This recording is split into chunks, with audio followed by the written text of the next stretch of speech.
18 साल की उम्र में एक पर्चा लगा, वो मेरे लिए एक फ्लेक्स की बात है और गर्व की बात है। क्या पर और 19 साल में भी लगा। फ्लेक्स बहुत मार रहे हो यार 18-19 साल में। 18 साल में लोगों पे पर्चा लगता है किस चीज़ का? लड़की छेड़ी, गाड़ी मारी, गाली दी, मेरे पे लगा अमित शाह से पंगा लिया। अच्छा, आपको ऐसा नहीं लगता कि आप पढ़ाई से ज्यादा प्रोटेस्ट पे बिजी हो? बिल्कुल। क्यों? मुझे भी बुलाया, कहते तूने प्रोटेस्ट कैसे किया? मैंने कहा 52 बच्चा फेल होता है, रीवेल में 51 बच्चा पास होता है, तो हम प्रोटेस्ट नहीं करेंगे? कहते तेरी अभी हम डिग्री रोक देंगे, तू क्या करेगा? रीवैल्यूएशन को ये बोलते हो कि ये माफिया है। हाँ। तो माफिया क्यों लगाया आपने इसके साथ? माफिया हमने इसलिए लाया है, एक होता है ड्रग माफिया, हाँ। एक कोई होता है गुंडागर्दी वाले माफिया, हाँ। ये है प्रोफेसर माफिया। यूजीसी एक्ट जी के बारे में आपकी क्या ओपिनियन है? जी। बहुत ट्रेंडिंग टॉपिक चल रहा है पूरे हिंदुस्तान में, इसके बारे में बताएं। और दूसरा जो लॉ है उसके बारे में बताएं। एनएलयू का एक्ट का क्लॉज 3 ये कहता है कि मल्टीपल एनएलयू एक स्टेट में हो सकते हैं। तो मेरा बिल्कुल ये मानना है, चाहे उमर साहब रिस्पॉन्सिबल हो, कोई भी हो, हम प्रोटेस्ट पे बिल्कुल तैयार हैं। It's their fault. हमें जम्मू में भी एक एनएलयू चाहिए, कश्मीर में भी एक एनएलयू चाहिए। रौनक भाई जो आए थे, आपने उनको बुलाया, पहले तो मुझे तो कैसे बुलाया, कैसा रिलेशन है आपका उनके साथ? देखिए, रौनक खत्री जी जो है वो हमारी जान है। तो जो आपने ये इतना इवेंट करवाया उनका आने का, तो इसके लिए फंडिंग किसने करी?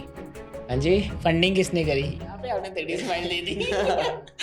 हम कहते हैं पढ़ोगे लिखोगे होगे नवाब, खेलोगे कूदोगे होगे खराब, पर जब आप पढ़ने ही नहीं दोगे तो कैसे बंदा मतलब होगा?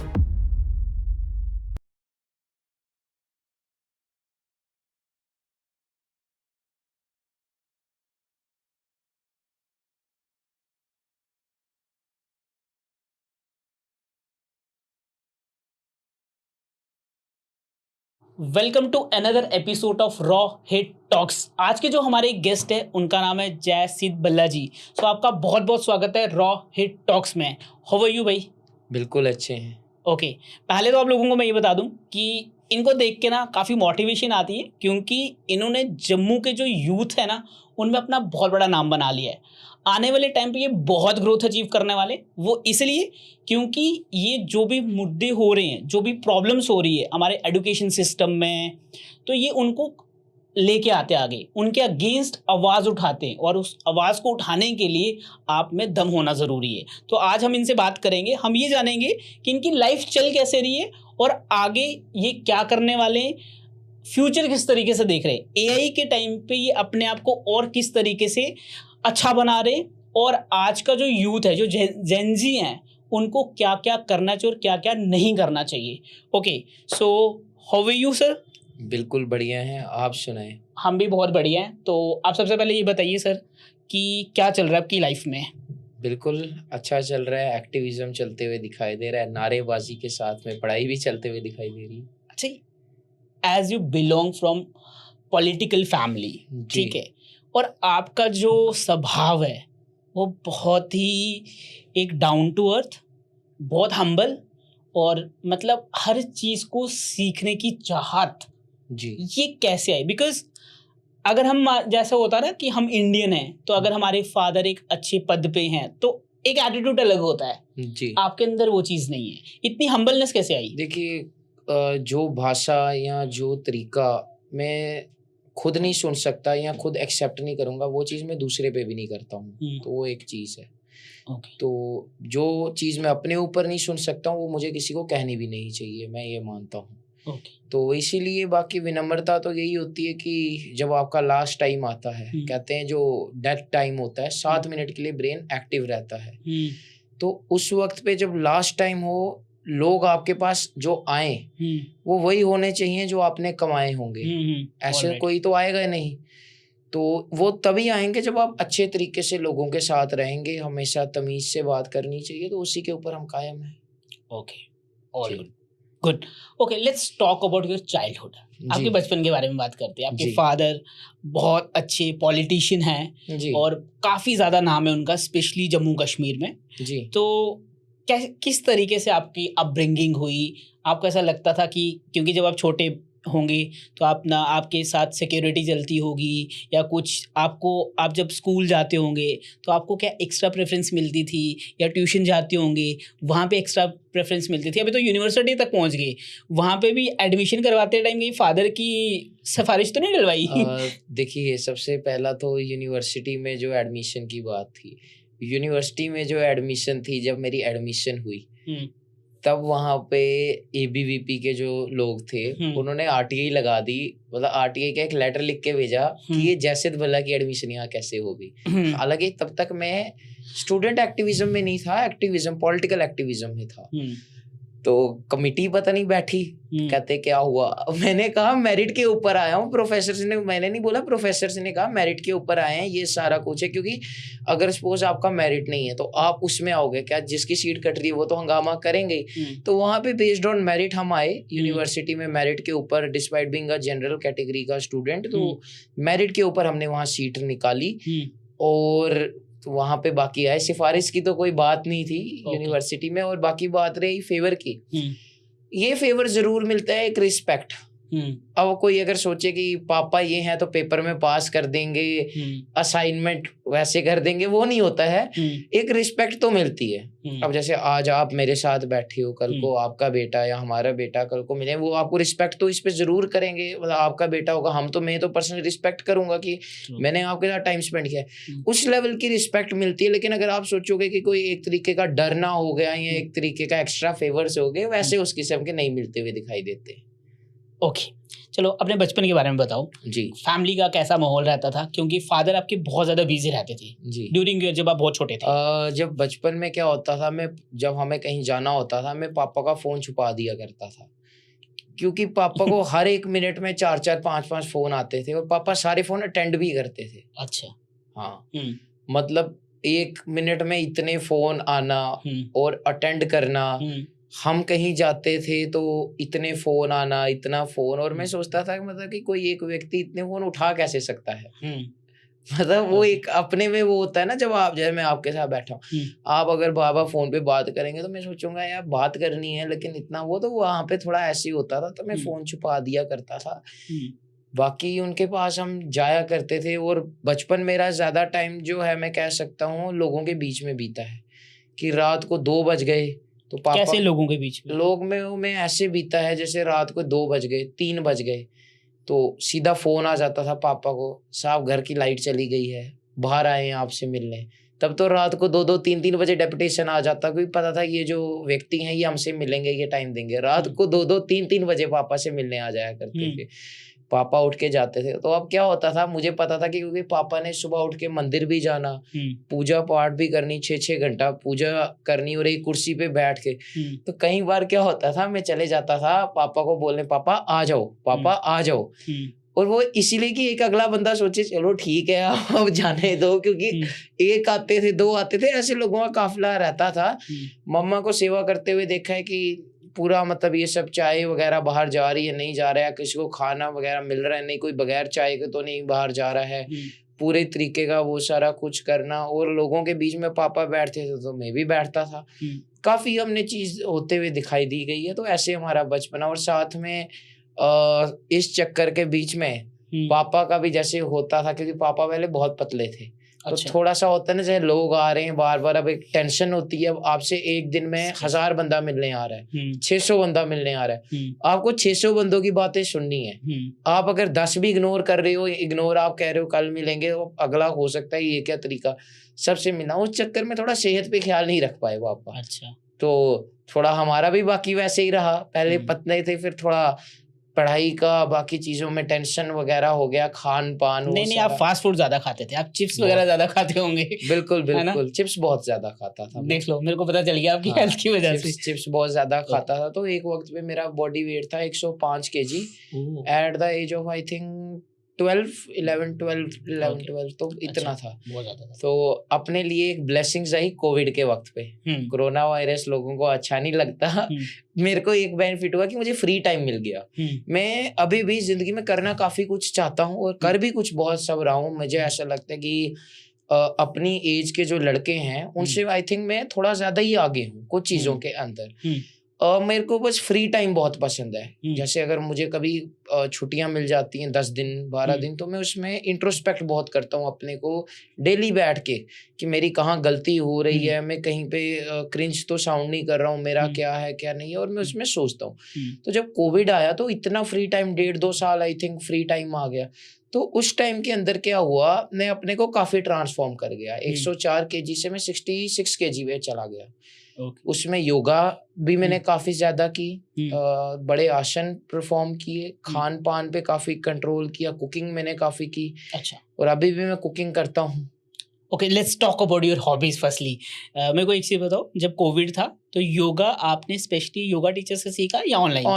ऑनलाइन। उस टाइम में मोस्टली लोगों ने ऑनलाइन ही सीखी चीजें ना। ऑनलाइन अच्छा था, और वो 20 मिनट का जैसे इंटेंस वर्कआउट आते हुए हमें दिखाई देता था, लाइक विदाउट जिम एंड ये सब की वॉक करना, ये सब कुछ करना, वैसे हम करते थे। एंड कुकिंग भी काफी करते थे। ओके, कुकिंग में सबसे अच्छा क्या बना लेते हो? मैं कुकिंग में वाइट पास्ता, पिज्जा, राजमा चावल, उसके साथ में वो क्या बोलते हैं उसको, paneer dosa and Manchurian, and ये सब मैं हेल्दी बनाता हूँ। अब आप सोचोगे ये हेल्दी कैसे बनेगा? पिज्जा कौन सा हेल्दी होता है? मैं वही सोच रहा था, हेल्दी होता है? मैं एक आदत थी कि मुझे पता था कि अगर मैं मेहनत लग के कुछ चीज बना ही रहा हूँ, अब कोई उसमें भी कमी निकाले खाते हुए कि यार ये चीज में कैलोरी ज्यादा है, कार्ब्स ज्यादा है, मैंने कहा फिर इतनी मेहनत से अच्छा थोड़ी और ज्यादा कर लूं कि कोई गिल्ट फ्री खा सके, क्योंकि मैं भी तो वेट लॉस की जर्नी पे था। पिज्जा बनाता था, जो मैं डो होता था वो मैं मैदे की जगह सूजी का इस्तेमाल करता था, और उसमें कर्ड डाल दिया, उसमें प्रोटीन रहा, टॉपिंग्स में पनीर ज्यादा डाल दिया। जब व्हाइट पास्ता बनाया तो जो पास्ता आता है वो क्या रहता है, वो होता है मैदे का रहता है, वो मैं लेता था सूजी का, रवा का। फिर उसमें जब हम बटर डालते हैं तो बटर में भी मैदा डालता है कि वो एक उसको क्या बोलते हैं एंटी, वो जो थिकनर का काम कर सके। उसके अंदर मैं क्या करता था, मैं उसमें मैदे की जगह सूजी डाल देता था। मंचूरियन हो गया, आपने अप्पे पैन सुना होगा, एक आता है ऐसे राउंड शेप्ड होता है ना, जिसमें लाइक थोड़े अंडे बनाते हैं लोग क्या, तो उसमें क्या करते थे हम, थोड़ा सा ऑयल स्प्रिंकल करके उसमें डो उस किस्म की डाल देते थे, जिससे वो मंचूरियन की शेप भी लेता था और वो फ्राइड भी नहीं होता था। तो ग्रेवी जो थी, ग्रेवी में क्या ही इतना होता है, ऑयल कम डाल दो। राजमा चावल हो गया, सोक ज्यादा करके राजमा। तो थोड़ा मैं कुकिंग में बहुत ज्यादा था। Garlic bread. कुकिंग भी आपने ऑनलाइन सीखी या मदर से? ऑनलाइन मैंने सीखी। मुझे क्योंकि ना कुछ नई नई चीजें ट्राई करना बहुत ज्यादा पसंद था, और अभी भी बहुत चीजें मैं जब मिलता हूँ, मैं एक ही चीज थोड़ी कमी मानता हूँ कि मैं थोड़ा टॉकेटिव ज्यादा हूँ। मैं थोड़ा टॉकेटिव हूँ, और मेरा टॉकेटिव होने का कुछ रीजन है। अब जैसे मैं बातें ज्यादा करता हूँ तो मैं कुछ चीजें सीखना चाहता हूँ। जैसे आपके साथ में कह रहा हूँ, अगर मैं आपसे भी बैठा हूँ, मैं सोच रहा हूँ आपसे भी कुछ चीजें सीखूंगा। एज डजंट मैटर, को कभी कभी मुझे छोटी उम्र का भी व्यक्ति सिखा सकता है, कोई बड़ा भी व्यक्ति से। मैं ज्यादा बात इसलिए करता हूँ कि मैं ज्यादा ओपिनियन अगलों की जान सकूं, सोच जान सकूं। तो बस मुझे थोड़ा टॉकेटिव पे काम करने की जरूरत है। यस, हाँ, ठीक है, ऑल राइट, ग्रेट। आपको पता है, जैसे आप बात कर रहे थे यहाँ पे कि आप ना नई नई चीजें सीखते हो। समवेयर मैं ये पढ़ रहा था कि जब आप हर दिन नई चीजें सीखते हो ना, उससे आपका दिमाग ज्यादा क्रिएटिव बनता है, ज्यादा थॉट्स को अपने दिमाग में आप प्रोसेस करते हो जी, और आपके अंदर ना नई नई चीजें सीखने की वजह से आपका जो माइंडसेट है वो ज्यादा बेटर रहता है। और ऐसा कहा जाता है कि उससे ना, जो आज के टाइम पे लोग बोलते हैं ना कि हमें एंजाइटी हो रही है, हमें डिप्रेशन हो रहा है, वो सब चीजें नहीं होती हैं। तो you are doing great brother, thank you. Okay, so you said कि आपने कोविड में बहुत अच्छे से यूज करा। अब आपके चाइल्डहुड के बारे में बात करते, पापा से डांट पड़ी? आज तक नहीं। मार भी नहीं पड़ी? डांट नहीं पड़ी तो मार भी नहीं पड़ी। मम्मा से तो पक्का पड़ी होगी। हाँ, मम्मा से डांट पड़ते हुए दिखाई दी थी, तो कभी कभी अभी भी थोड़ा बोल देते हैं। अच्छा, अभी भी बोलते हैं? कम बोलते हैं, एक नॉर्मल जैसे लोगों का रहता है। हाँ, कभी डिसएग्रीमेंट हो जाता है ओपिनियन के अंदर, तो जैसे कोई कहेंगे कि यार ये चीज सही नहीं है, बट मैं कहूंगा ये चीज सही है। हर एक का अपना पर्सपेक्टिव होता है। जरूरी नहीं कि जस्ट बिकॉज कोई आपका फैमिली मेंबर है, कोई भी व्यक्ति या आपका क्लोज एड है, तो उनका ओपिनियन आपसे मैच करना चाहिए। थोड़ा ओपिनियंस में आपका हर एक व्यक्ति का अपना तरीका है देखने का। ओके, अच्छा ये बताओ कि जब रमन सर, भल्ला सर के जब इलेक्शन होते थे जम्मू के, उस टाइम पे आपकी फैमिली का माहौल कैसा रहता था? काफी ज्यादा पैनिक वाला कि लोग घर पे आ रहे हैं। अच्छा, ओके, लोग घर पे आ रहे हैं, चाय पानी मिलना, सबसे सुझाव लेना। कभी क्या होता है, लोग ना छोटी चीजों पे बड़ा नाराज हो जाते हैं। जैसे कि सपोज करो कि आप यहाँ आए, 10 फोटो ली, कोई व्यक्ति कैमरामैन है, उन्होंने 10 में से, क्योंकि सारी तो कभी लोग नहीं चढ़ाते, 10 में से 2 चढ़ा दी, वो कहेंगे यही क्यों चढ़ाई, हमारी क्यों नहीं चढ़ाई, हमारी नहीं चढ़ाई, हमें आप प्यार नहीं करते। छोटी छोटी चीजों में जब, और आपको पता है कि ये चीजें छोटी हैं, लेकिन जब कोई आपसे प्यार करता है तो छोटी चीज भी बड़ी लगती है ना। तो वो चीजों में थोड़ा समझाना वगैरह, वो किस्म का करना, बाकी सब में थोड़ा रहता है। ओके, कैंपेन में भी। कैंपेन का बताओ, और इसके बाद साथ में ये बताओ रिजल्ट डे वाले दिन कैसा, कितनी पैनिक, क्या स्ट्रेस रहता था, या फादर जब रिजल्ट आ रहा होता था ज्यादा पूजा करते थे या मदर? पूजा पापा डेली करते हैं, या उस दिन ज्यादा ड्यूरेशन बढ़ जाती थी? नहीं, मैं मानता हूँ पापा डेली ही करते हैं। सेम एक चीज देखिए, हाँ, और मेरा एक, आई नो शायद कुछ को ये इगोइस्ट साउंड करे, बट ये मेरा मानना है, अगर मेरे पिता चुनाव हारे, वो पापा का लॉस नहीं, वो लोगों का लॉस था। पापा को मुझे कोई फर्क नहीं पड़ा, क्योंकि काम लेने लोगों ने, है ना। अब आप मुझे बताओ, नौकरी कुछ कहीं, रोड नहीं, गलियां नहीं, तो आएंगे पिताजी के पास कि आप एमएलए हैं, इररिस्पेक्टिव ऑफ पार्टी आइडियोलॉजी और party affiliation, my father is MLA for all the political parties.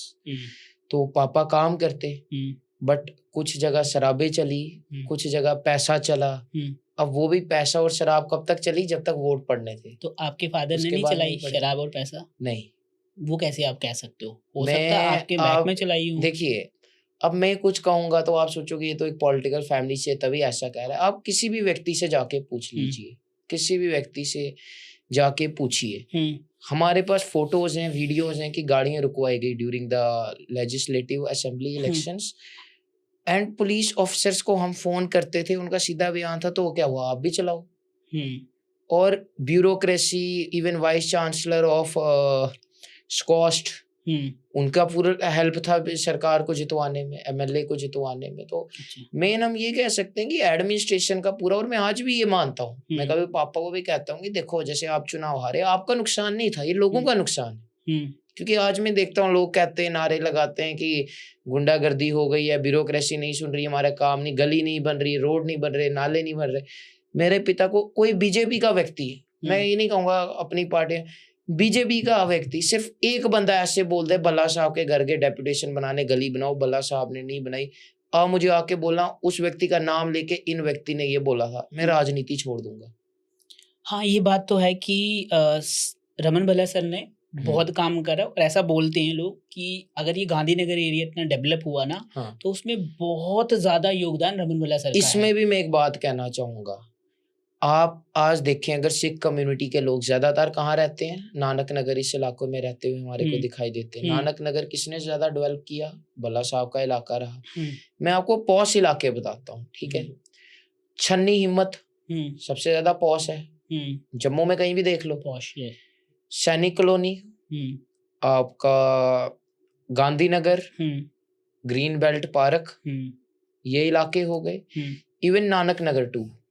अब गलियां वगैरह जो हो गई वो एक तो अलग बात है, पर हमारे पिता ने हर जगह गलियां बनाई, सारे पॉश इलाके, चौआदी, ये जितना भी आप आज बात करो, किसी मुस्लिम से पूछो कहाँ रहते हो, सुंजवा, चौआदी, बठिंडी मेरे पिता का इलाका रहा है।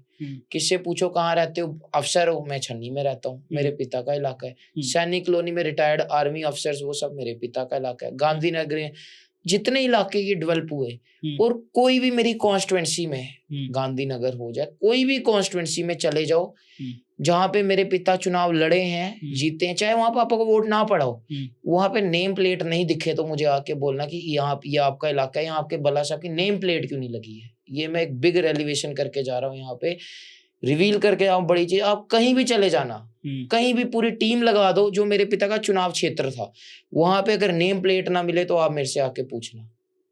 Okay, what do you think कि फिर ऐसा क्या कारण रह गया कि रमन भल्ला सर हार गए इलेक्शन? मेरे पिता ने कभी, क्योंकि शराब और मतलब यही एक कारण नहीं रहा होगा, और भी तो कुछ रहा होगा। मैं आपको एक चीज कहता हूँ, जब लोग परफॉर्मेंस ना देखने लग के धर्म के ऊपर वोट डालने लग जाएंगे ना, या जब शराब चलेगी, पैसा, और मैं शराब पैसे को ही बड़ा रीजन बताता हूँ, नहीं तो 1900 वोट कुछ नहीं होता, 950 वोट्स तो कुछ भी नहीं होता।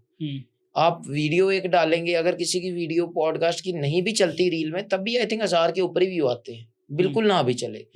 950 लोग हमारे को चाहिए थे, और उसमें जो पूरा प्रशासन वो सब कुछ था, मैनेजमेंट उन लोगों का था। इसमें यही रीजंस को मैं कह सकता हूँ। बाकी मीडिया पूरा मतलब इलेक्टोरल पैसा वगैरह ये काफी बड़ा रीजन था, मैं कह सकता हूँ। ओके, तो जब हार गए वो इलेक्शन, उसके बाद आपके पिताजी का मतलब क्या, किस तरीके से उनका बिहेवियर था या माइंडसेट कैसा था? उन्होंने क्या क्या देखा आपने? आपको लगा कि उनके अंदर एक पेन है कि यार मैं नहीं हार सकता था, लेकिन मैं हार गया? मैं आपको एक चीज पहले ही बोली ना, अगर मेरे पिता चुनाव जीतते तो अपने लिए काम नहीं करते, काम करते लोगों के लिए। जरूरत लोगों को थी कि भला साहब को जिताएं। पापा को जरूरत थी कि लोगों के आगे जाके आवाज करें। जब लोगों ने परफॉर्मेंस ना देख के इन सब के ऊपर किया, इवन वोट डिलीशन भी एक बहुत बड़ा मैटर है।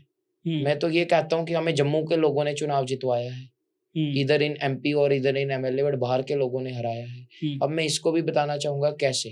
क्योंकि आप जाके पढ़िएगा 2021-22 में आया था कि अराउंड 25 लाख जो थे, जो वोटर्स हैं जम्मू कश्मीर हट के, उनको वोट इंक्लूसिवली ऐड किया गया था। अच्छा, ये आप कैसे बोल सकते हैं? कहाँ लिखा, कौन सी रिपोर्ट बता रही है? जाके अभी सर्च करिएगा। सर्च करना क्या, मैं मतलब पूछ रहा हूँ, रेप्यूटेड चैनल है कोई है क्या?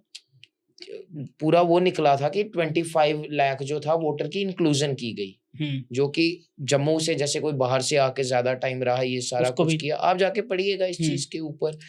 काफी ऐसे वोट्स अब हम आते हुए दिखाई देते हैं जो यहाँ के नहीं है, उनको वोट बनाए, मल्टीपल वोट्स बनते हुए दिखाई दिए गए। स्टिल मैं कहता हूँ कि ये सारे जो एंगल्स थे ये रिस्पॉन्सिबल थे। जी, ओके, लेट्स मूव ऑन। जी, so tell me why you choose law? और भी बहुत सारे कारण, और भी बहुत सारी पढ़ाइयाँ थी, सिर्फ लॉ ही क्यों चूज करा? Law is the best profession I think. Law में सीनियर जूनियर का गैप पढ़ाया जाता है, जो कि सबसे बढ़िया बात है। What is the difference between senior and a junior? Junior has to respect its senior, और senior has to protect its junior। ऐसा मैं मानता हूँ। ये समझाया जाता है लॉ, मतलब ये पढ़ाया जाता है? पढ़ाया नहीं जाता है, ये मतलब आप ऑब्जर्व करते हैं, ऐसा कह सकता हूँ। पढ़ाया तो कहाँ ही कहीं चीज जाती है। जैसे हम यहाँ पे हमारे को पता है, अगर हम फर्स्ट ईयर में हैं, कोई सेकंड ईयर में है, अगर वो आप सपोज करें, मैं कहता हूँ आपकी एज कितनी है? 28 जी। आप सपोज करें आप 20 ईयर्स के हैं जी, मैं 23 ईयर का हूँ, मैं 3 साल ड्रॉपी हूँ। आप जो हैं मेरे से बड़े हैं, ठीक है, मतलब मैं आपसे बड़ा हूँ, हाँ, लेकिन अगर मैं आपके सीनियर हूँ ना, लाइक 1 साल ऊपर हूँ क्लास में, आप मेरे को तू तड़ाक नहीं कर सकते हो। व्हाट वी कॉल भैया।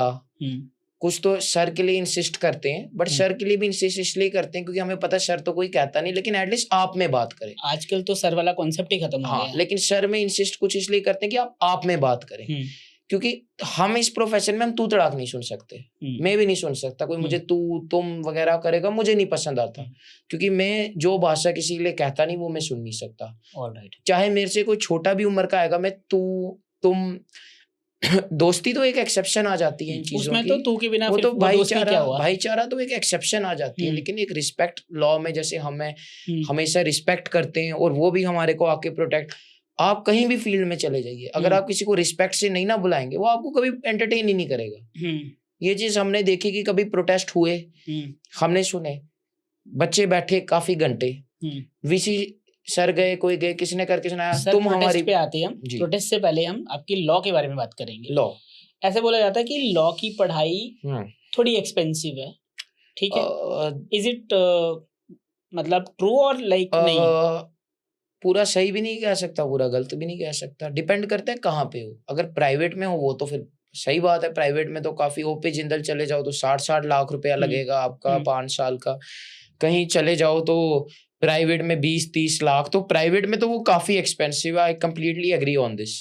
गवर्नमेंट में भी, लेकिन अब जो इंस्टीट्यूशन क्या कर रहा है, फी हाइक पे आ चुका है। जैसे लॉ स्कूल हमारा हो गया, फी हाइक हर बार 10% होगी, ऐसे 50% है। टेल मी कितनी, इफ समवन वांट टू कि उसको ना एडमिशन लेनी है लॉ स्कूल में, ठीक है, जम्मू यूनिवर्सिटी के अंदर है जो, तो कैसे उसके एडमिशन का प्रोसेस क्या रहता है और कितनी एडमिशन फी? एडमिशन फी है 50,000 ओके, और पहले 38,000 थी। अब ये इन्होंने फी हाइक कर करके पहले कब जब आपने एडमिशन ली थी? उससे 1 साल पहले, उससे 1 साल पहले, और जब आपने ली तो 43 शायद 43। हाँ। मतलब with in 3 years of spam ये बढ़ेगी 17-18 हजार बढ़ गई। हाँ, और अभी भी अगले साल बढ़ेगी, हर साल 10% एनुअल फी होती जाएगी। ये कौन डिसाइड करता है कि हर साल 10% बढ़ेगी? ये जम्मू यूनिवर्सिटी के, जम्मू यूनिवर्सिटी डिसाइड करती है?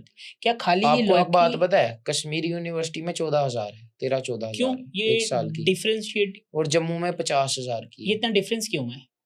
ये तो अब एडमिनिस्ट्रेशन ही बता सकती है यूनिवर्सिटी की, हमारी जम्मू यूनिवर्सिटी की। एडमिनिस्ट्रेशन तो चलो बताएगी, but as a student what do you feel? और कश्मीर यूनिवर्सिटी में काफ़ी ज़्यादा अच्छी चीज़ें हैं। जम्मू यूनिवर्सिटी में उस लेवल का एसी नहीं है, इंफ्रास्ट्रक्चर, गाड़ी नहीं लगा सकते, पुअर इंटर्नशिप है, नंबरिंग में स्कैम होता है, रीवेल के इश्यूज, यहाँ तो काफ़ी ज़्यादा डेप्थ में है। नहीं, we will talk I know ठीक है, ओके, लेट्स टॉक अबाउट। आपने कहा कि प्रोसेस हमारा ये है कि CUET इज कंपल्सरी।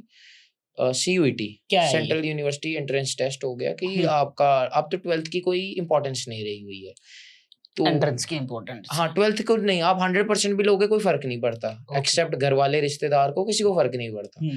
तो CUET पे क्या है, आप DU जा सकते हैं, आप JU जा सकते हैं, आप PU, आप कहीं भी एडमिशन ले सकते हैं। वो कॉम्पिटिटिव एग्जाम है जिसमें आप कोई गलत क्वेश्चन होगा तो उसके नंबर कटेंगे और सही होगा तो उतने नंबर आते जाएंगे, तो उसमें से लोगों से आप compete करते हैं और बाद में आपको कैटेगरी पे एडमिशन मिलते हुए दिखाई देती है। ओके, अच्छा, मेरा सवाल एक ये आ रहा है कि आपने फिर जम्मू में ही पढ़ने का डिसीजन क्यों लिया, जबकि आप बाहर भी जा सकते थे और बाहर इससे भी ज्यादा बेटर पढ़ाई है? देखिए, बात ऐसी है कि मैं अपना डोगरा कल्चर को पढ़ना चाहता हूँ। मैं जम्मू का अपना जो, नहीं, आप डोगरा कल्चर को पढ़ना चाहते हो या पॉलिटिकली अपना होल्ड अच्छा बनाना चाहते हो? देखो सच बताना पड़ेगा आपको, मैं एक बात कहूँ, क्योंकि आपके बैक ऑफ दी माइंड में ये तो होगा ना कि मेरे को आ जाके तो पॉलिटिशियन लाइन में ही जाना है, बिकॉज एज योर बैकग्राउंड है ना वही वाला। देखो, मैं ये मानता हूँ कि पॉलिटिकल, अगर मैं कहूँ कि मुझे पॉलिटिकल लीडर बनना है तो वो बात नहीं हो सकती, क्योंकि पॉलिटिकल लीडर लोग बनाते हैं और पॉलिटिकल लीडर हालात बनाते हैं। नहीं सर,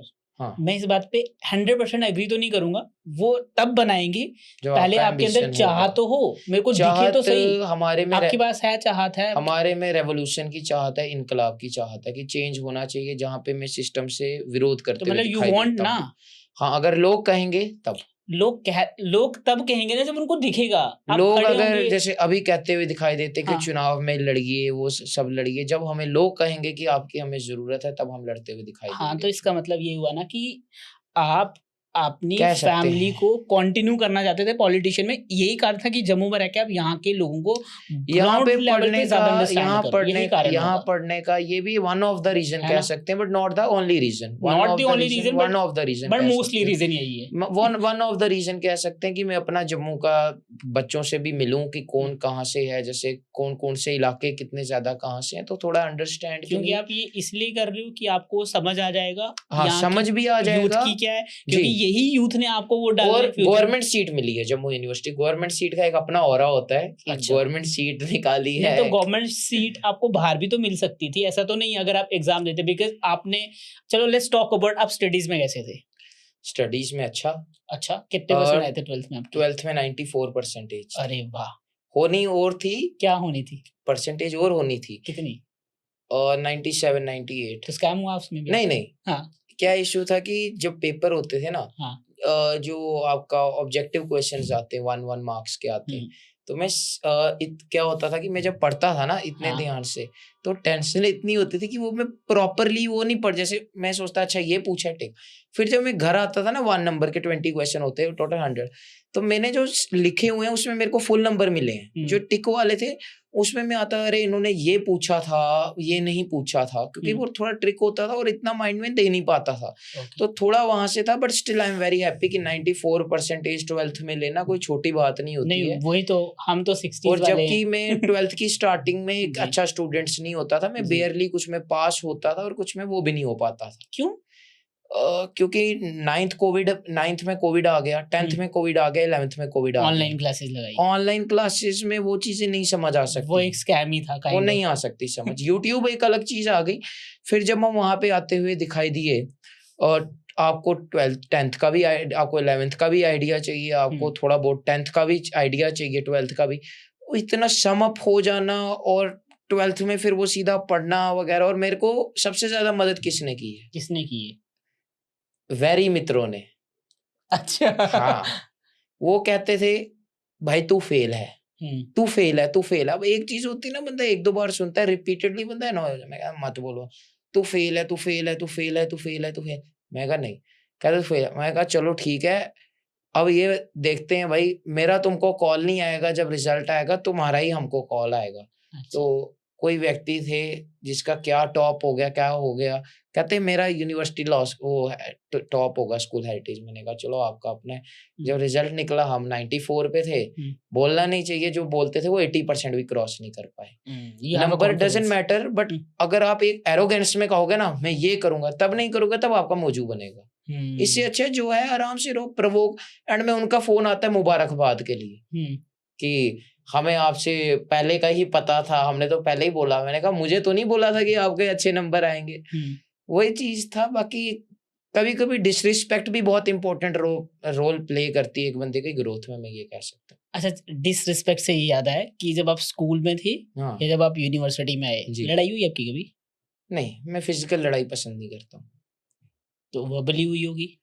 वर्बली मैं बोलता, गाली गलोच में नहीं करता हूँ। गाली गलोच नहीं करते? बिल्कुल नहीं करता हूँ। लेकिन आपको पता है आपके लिए लोग ये बोलते हैं कि जैसिद बल्ला को, मैं तो इस बात से एग्री नहीं करता कि वो ना सही तरीके से बात नहीं करते, वो अपने से बड़ों को भी ना मतलब बदतमीजी पे आ जाते हैं। हम हमेशा तमीज से बात करते हैं, परंतु मैंने पहले ही आपको एक चीज बोली थी। क्या बोली थी? मैं वो भाषा उनके लिए नहीं कहूंगा जो मैं सुन नहीं सकता, लेकिन अगर कोई भाषा आप पे बदतमीजी करेगा तो वो भी एक्सपेक्ट ना करे आप तमीज से बात करोगे। हमारे यूनिवर्सिटी के बच्चों को अगर कोई फेल करेगा, पैसे कमाएगा, बदतमीजी करेगा कि तुम्हारे को क्या करना है, तो हमारी यूनिवर्सिटी है, तुम्हें कौन पूछता है, फिर वो ये ना सोचे तमीज से, क्योंकि हमारा क्या हिसाब रहा हुआ है, हम महाराणा प्रताप के सपोर्टर हैं, हम उनके वंशज। उन्हें घास की रोटी खाई थी जब मुसीबत का वक्त आया था। घास की रोटी खाई, मतलब ये नहीं था कमजोर थे। शेर का भी जबड़ा फाड़ा उन्होंने हाथों से भाई शक्ति सिंह को बचाने के लिए। और जब युद्ध हुआ तो बहलोल खान, जिन्होंने उनके जवाई, जिन्होंने रिश्तेदार मारे, गलत वो सब कुछ किया, उनको घोड़े समेत भी काट डाला, जबकि वो घोड़े चेतक को अपना बच्चा मानते थे, लेकिन जो दूसरे का घोड़ा था उसको घोड़े समेत काट दिया। हमेशा आप रिस्पेक्टफुल बात करिए, लेकिन अगर आप तानाशाही चलाएंगे तो फिर इनकलाब की आवाज निकलेगी, इनकलाब जिंदाबाद के नारे लगेंगे। तो आप अगर आप नहीं जो कहते हैं कि ये थोड़ा वैसे कहते हैं, तो आप तमीज से बात करिए ना। कोई बच्चा जाता है रजौरी से, जीडीसी वो पढ़ता है माहौर से, सर 10-10 बार लड़के के चक्कर लगते हैं यूनिवर्सिटी में अपने मार्क कार्ड लेने के लिए। अब मैं आपको बोलूं आप यहाँ से रजौरी जाओ फिर आओ, 10 बार आप अफोर्ड कर सकते हो? पॉइंट सही बोल रहा आप आपने जो बच्चा पढ़ी जीडीसी में रहा है, जहाँ पे पैसा कम लगता है, क्या वो जो बंदा कमा 10,000 है वो 10 बार जम्मू आएगा? और अगर मेरी बदतमीजी करने से, मेरे धमकाने से अगर उस बच्चे का काम हो रहा है ना, तो मैं कहता हूँ ये धमकाना तमीज है। अगर लोगों के काम होते हैं तो मैं इसको सही मानता हूँ। अभी एक लड़के की डिग्री नहीं मिल रही थी, 3 दिन पहले की बात आता हूँ, डिग्री नहीं मिल रही थी, उसको पता नहीं पेपर में फेल कर दिया लास्ट ईयर के अंदर। तो वो कहता है मेरा तो, उसने रीवेल भरा तो मैं उसको पेपर में फेल कर दिया। कहता है यार मैंने वो लंदन स्कूल ऑफ इकोनॉमिक्स, वहां मेरी एडमिशन हुई है, मुझे जनवरी फरवरी में जाना, मैं क्या करूं जब मुझे फेल ही कर दिया इन लोगों ने। तो हमने बात करके स्पेशल रिजल्ट जल्दी निकलवा के एंड में वो लड़का पास हो गया। तो वो तो मेरे को हमेशा जब मिलता वो पैरी हाथ लगा रहा था। मैंने कहा 2-3 साल का फर्क है, पाऊं क्यों? कहते नहीं मेरे आपने पैसे भी बचाए, नहीं तो अगर फेल करते वहां एडमिशन नहीं होती, पैसे दे दिए हुए थे, 1 साल मेरा वेस्ट होता। तो अगर मेरा थोड़ा बदतमीजी करने से ना बच्चों के काम होते हैं तो मैं मानता हूँ नहीं ये मैं सही कर रहा हूँ। और मैं हमेशा क्लैरिटी वाला बंदा हूँ, जब मुझे क्लैरिटी नहीं मिलेगी मैं वो काम कभी नहीं करूंगा, मैं टिप्पणी कभी नहीं दूंगा। ओके, चलो इसी के ऊपर बात करते हैं। स्टूडेंट्स के बहुत सारे इश्यूज आप उठाते हो जम्मू यूनिवर्सिटी में, और जब आप ये इश्यूज उठाते हो तो आपको कभी कभी ऐसा डर नहीं लगता कि जो एडमिनिस्ट्रेशन है वही मेरे अगेंस्ट हो जाएगा? देखो डरने से क्या है, मृत्यु आपकी भी आएगी एक दिन, मृत्यु मेरी भी आएगी एक दिन। इट्स नॉट टॉक अबाउट मृत्यु। मेरी बात सुनिए, आप मेरी बात नहीं समझे। आप अमर तो नहीं हो, अब पूरे टाइम तो नहीं ना जियोगे, मैं भी नहीं जीऊंगा, मेरा फैमिली कोई नहीं जिएगा। तो मुझको पता है जब मेरी एक बार मौत आनी ही है, मौत आने के बाद क्या होता है, हिसाब किताब होता है। यमराज भगवान जो है, जो आपके फेवरेट है, हाँ, वो इंसाफ करते हैं। अगर तो मेरा पाप जो है वो ज्यादा होगा, बोलेंगे नरक जाओ, पुण्य होगा तो क्या कहेंगे स्वर्ग जाओ, है ना। तो गवाही मैंने ऊपर वाले को देनी है। यहाँ कोई चीज अनजस्ट हो रही है ना, नो मैटर मेरे पे कितना प्रेशर बनाया जाए, मेरे पे आपको मैं बताऊं मुझ पे क्या क्या प्रेशर बनाया। मैं वही तो पूछ रहा हूँ कि एडमिनिस्ट्रेशन क्या कहती है आपको, बड़े इश्यूज उठाती हो ना। एडमिनिस्ट्रेशन ने मेरे को बुलाया जब मैंने पेपर में प्रोटेस्ट किया गया कि रीवैल्यूएशन स्कैम के ऊपर। अच्छा, रीवैल्यूएशन से याद आया, हाँ, कि आप रीवैल्यूएशन को ये बोलते हो कि ये माफिया है। हाँ, तो माफिया क्यों लगाया आपने इसके साथ? माफिया हमने इसलिए लाया है, एक होता है ड्रग माफिया, हाँ, एक कोई होता है गुंडागर्दी वाले माफिया, हाँ, ये है प्रोफेसर माफिया। ये पैसे लेते हैं, रिश्वत लेते हैं, मैं रिश्वत ही बोलूंगा इसको, क्लियर कर, रिश्वत मैं बताता हूँ कैसे।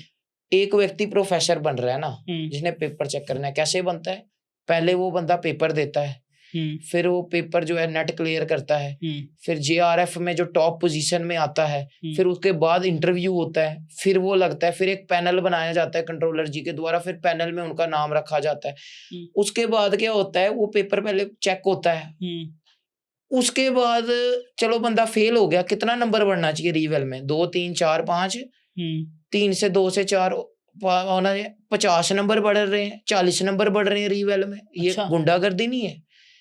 मेरा एक लड़का दोस्त है पुंछ का, उसके 2 पेपर फेल होते हैं सेकंड सेमेस्टर के अंदर। वो एंड में क्या हो गया, आप हैरान हो जाओगे, एक तो था सोशियोलॉजी का था, एक तो था कॉन्ट्रैक्ट का। वो कहता है यार पेपर इतना अच्छा हुआ, 2 फेल हो गए, मेरे को तो समझ नहीं। RTI लगाई हमने, एक में 5 क्वेश्चन नहीं चेक किए, तो एक में 4 क्वेश्चन नहीं चेक किए। अच्छा, और पहले से 10 तक क्वेश्चन चेक है, 10 से 20 तक पेज तक क्वेश्चन चेक नहीं है, और 20 से 30 तक क्वेश्चन चेक है। ये क्या तरीका है, पहला पढ़ा बीच में चेक नहीं किया तो तीसरा पार्ट चेक किया। ये ऐसा भी हो सकता है ना कि कभी कभार किसी से गलती हो जाए। 2 पेपर, उसी बंदे के 2 पेपर थे, अलग अलग पेपर थे, अलग अलग असाइंड प्रोफेसर से, दोनों से गलतियां हो जाती हैं। अच्छा, तो मतलब आप ये बोल रहे हो कि वो जानबूझ के करते हैं, जानबूझ के करते हैं, मनी। बिल्कुल। रीवेल क्या है कि वो जितनी बार चेक करेंगे उतनी बार रीवेल क्या है, सिर्फ नंबर को वापस काउंट करना, नंबर अपने से ऐड करना लग रहा है। सर उसमें 1100 रुपये एक पेपर का देना है। मैं आपको देता हूँ, ये आपका पेज पड़ा होगा, कोई पेज पड़ा है, आप जाओ पेज चेक करो, तो क्या पेज चेक करने के 1100 रुपये लेंगे, और बच्चा पास हो रहा है, 50 नंबर बढ़ रहे हैं, तो पैसा रिफंड नहीं होगा रीवैल्यूएशन का? पैसा रिफंड नहीं होता। एक के तो बेचारे के 5 क्वेश्चन ही चेक किए, तो एंड में कहते नहीं भाई हम पैसे देंगे ही नहीं। उसने कहा आपकी गलती, कहते कोई बात नहीं, हमारे स्टैट्यूट्स में नहीं लिखा कि पैसे दो।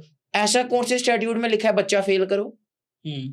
तो मेन जैसे आपने बात की ना कि आपको डर नहीं लगता, क्योंकि मुझे पता है जब मैं जाऊंगा ना धरती छोड़ के, धरती पे मनुष्य मुझे जितनी मर्जी गाली दें, आलोचना करें, कितना मर्जी प्यार करें, ऊपर एक बंदा गवाही देने नहीं आ सकता। गवाही मुझे खुद देनी पड़ेगी, और ऊपर वाले को मैं झूठ नहीं बोल पाऊंगा। वो मुझसे पूछेगा कि तू लॉ पढ़ रहा था, तू कानून पढ़ रहा था, तेरे सामने कानून का उल्लंघन हुआ, बच्चा फेल हुआ, तब तू क्यों नहीं बोला? तो मैं आगे क्या जवाब दूंगा?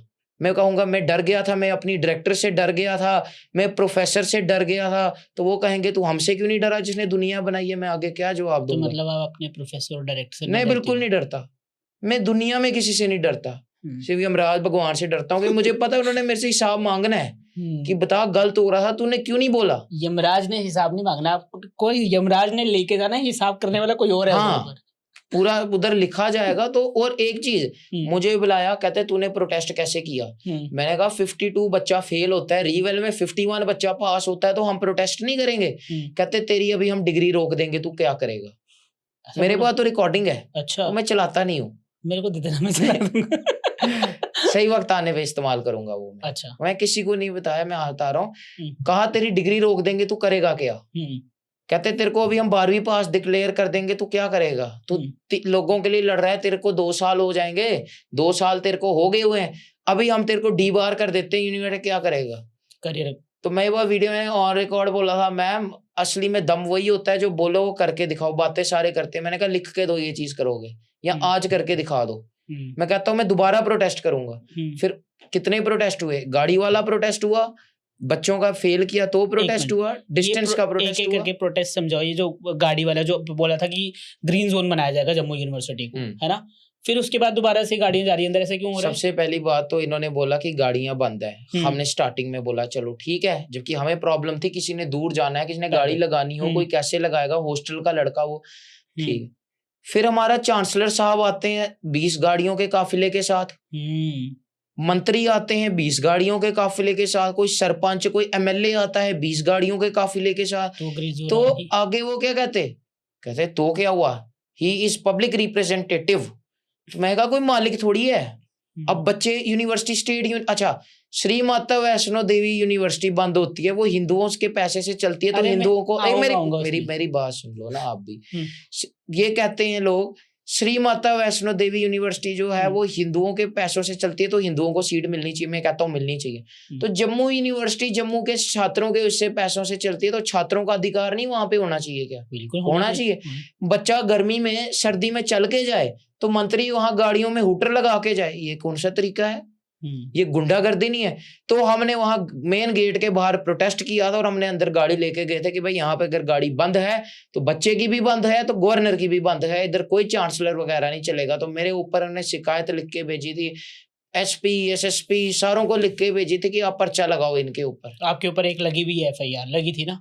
हाँ जी, एफआईआर लगी भी थी आपके ऊपर ना बहुत पहले। वो प्रोटेस्ट जो था वो अलग था, उस पे मैं भी आता हूँ। वो प्रोटेस्ट ये था कि विक्रम रंधावा जी जो थे उन्होंने एक बयान दिया था सोनिया गांधी जी के खिलाफ कि क्या वो सिंदूर लगाती हैं या नहीं लगाती हैं। तो हमने क्या किया था, उनके घर के बाहर उनका पुतला मैंने जलाया था और उनके गेट पे काली स्याही फेंकी थी। तो मेरे पे 4 उन्होंने सेक्शन लगाई थी एफआईआर। यार आप ऐसे काम क्यों करते हो? देखिए कोई व्यक्ति भी ऐसा काम क्यों करता है, हमारे लीडर किसी को ऐसी स्टेटमेंट देना। और इससे पहले मेरे पे एक और पर्चा लगा, क्या 18 साल की उम्र में एक पर्चा लगा, वो मेरे लिए एक फ्लेक्स की बात है और गर्व की बात है। क्या और 19 साल में भी लगा। फ्लेक्स बहुत मार रहे हो यार, 18 साल में लोगों पे पर्चा लगता है किस चीज का?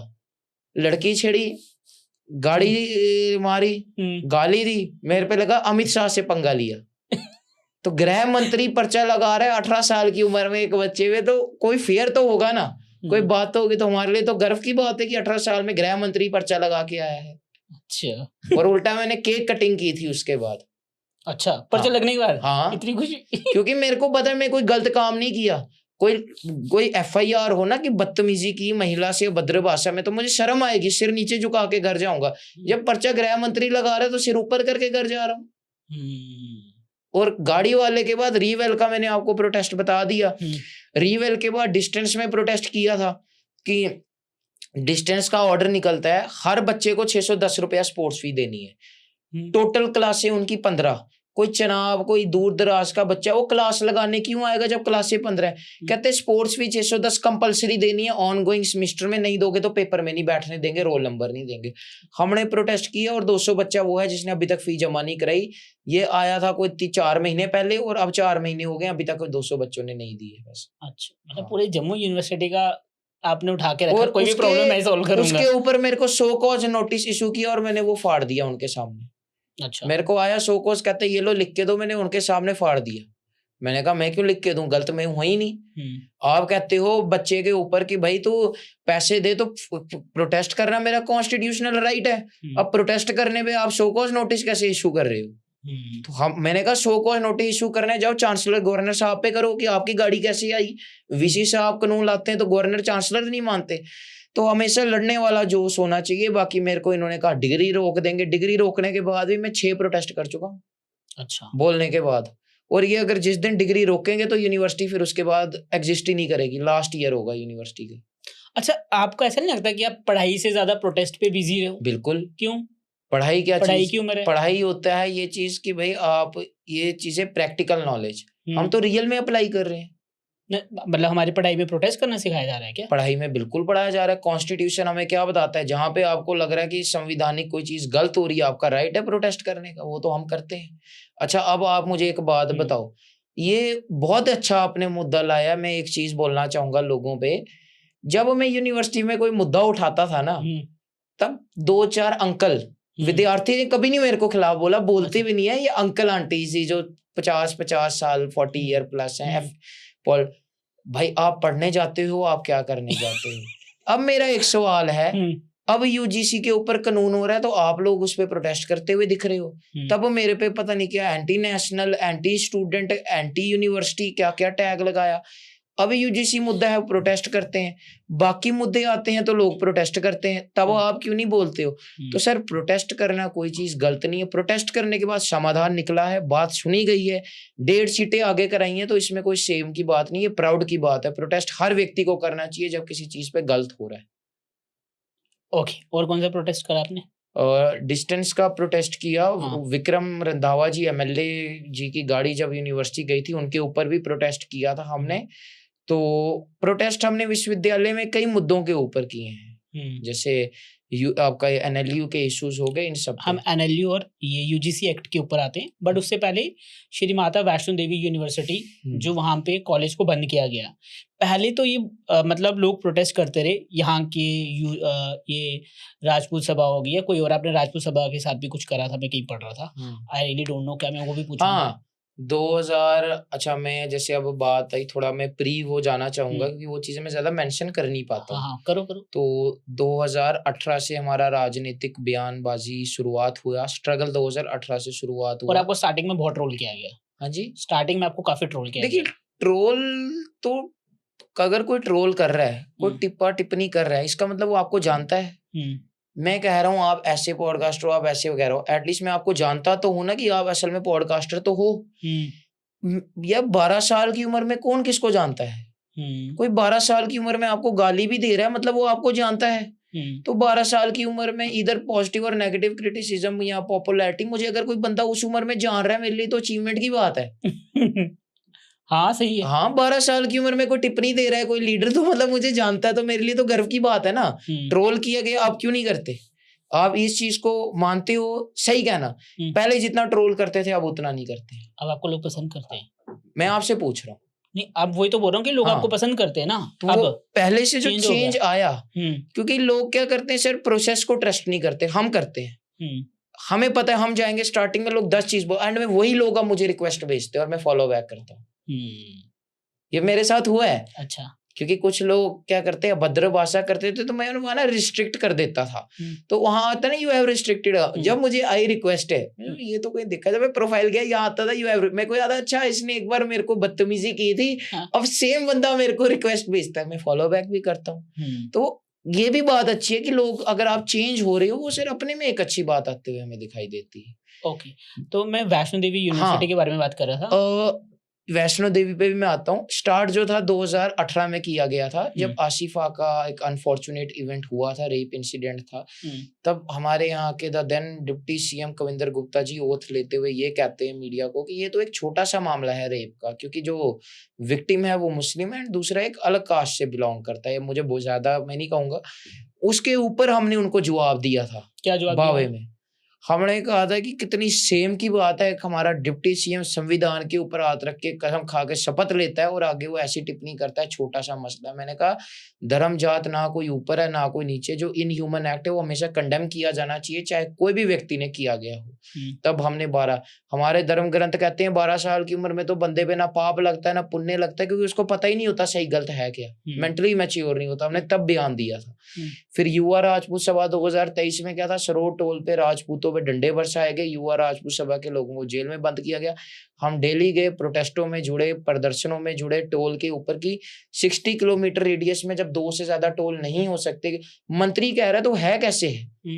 तो लाठियां पड़ी, लाठियां खाई, और प्रदर्शन में हम वहां पे साथ जुड़े, और हमने प्रोटेस्ट भी उनपे किया था कि उनको रिलीज किया जाए, रिहा किया जाए। फिर उसके बाद में 2023 के अंदर सुरन कोर्ट में हुआ था एक अनफॉर्चुनेट इवेंट, जिसमें गुज्जर भाई हमारे जो थे, मुस्लिम भाई जो थे, उन्हें टॉर्चर करके एडमिनिस्ट्रेशन के द्वारा just because based on an assumption कि ये पाकिस्तानी है, उनको मार डाला गया था। हालांकि बाद में सस्पेंड किया गया था। हमने उस इन ह्यूमन एक्ट के ऊपर भी प्रोटेस्ट किया, क्योंकि मेरा ये मानना है, मैं ये नहीं चाहता कि मुझे बोले ये एक जात का लीडर है, ये एक धर्म का लीडर है, या सिर्फ ये जम्मू का लीडर है। मैं कहता हूँ मुझे जम्मू एंड कश्मीर का लीडर कहा जाए, सिर्फ जम्मू का भी लीडर ना कहा जाए, क्योंकि मेरे लिए दोनों एक। तो मतलब आप अपने आप को लीडर मानते हो? मैं चाहता हूँ कि ये चीज कही जाए। हाँ चाहत बढ़ रही है आपकी पॉलिटिशियन वाली। होनी भी चाहिए। देखिए जब जीना एक बार, मरना एक बार, तो हमेशा उम्मीद और सोच बड़ी होनी चाहिए। Which is very great. आप ऐसे मैं पढ़ता हूँ, मैं बहुत सारी बुक्स रीड करता हूँ और आजकल मैं ज़्यादा कर रहा हूँ।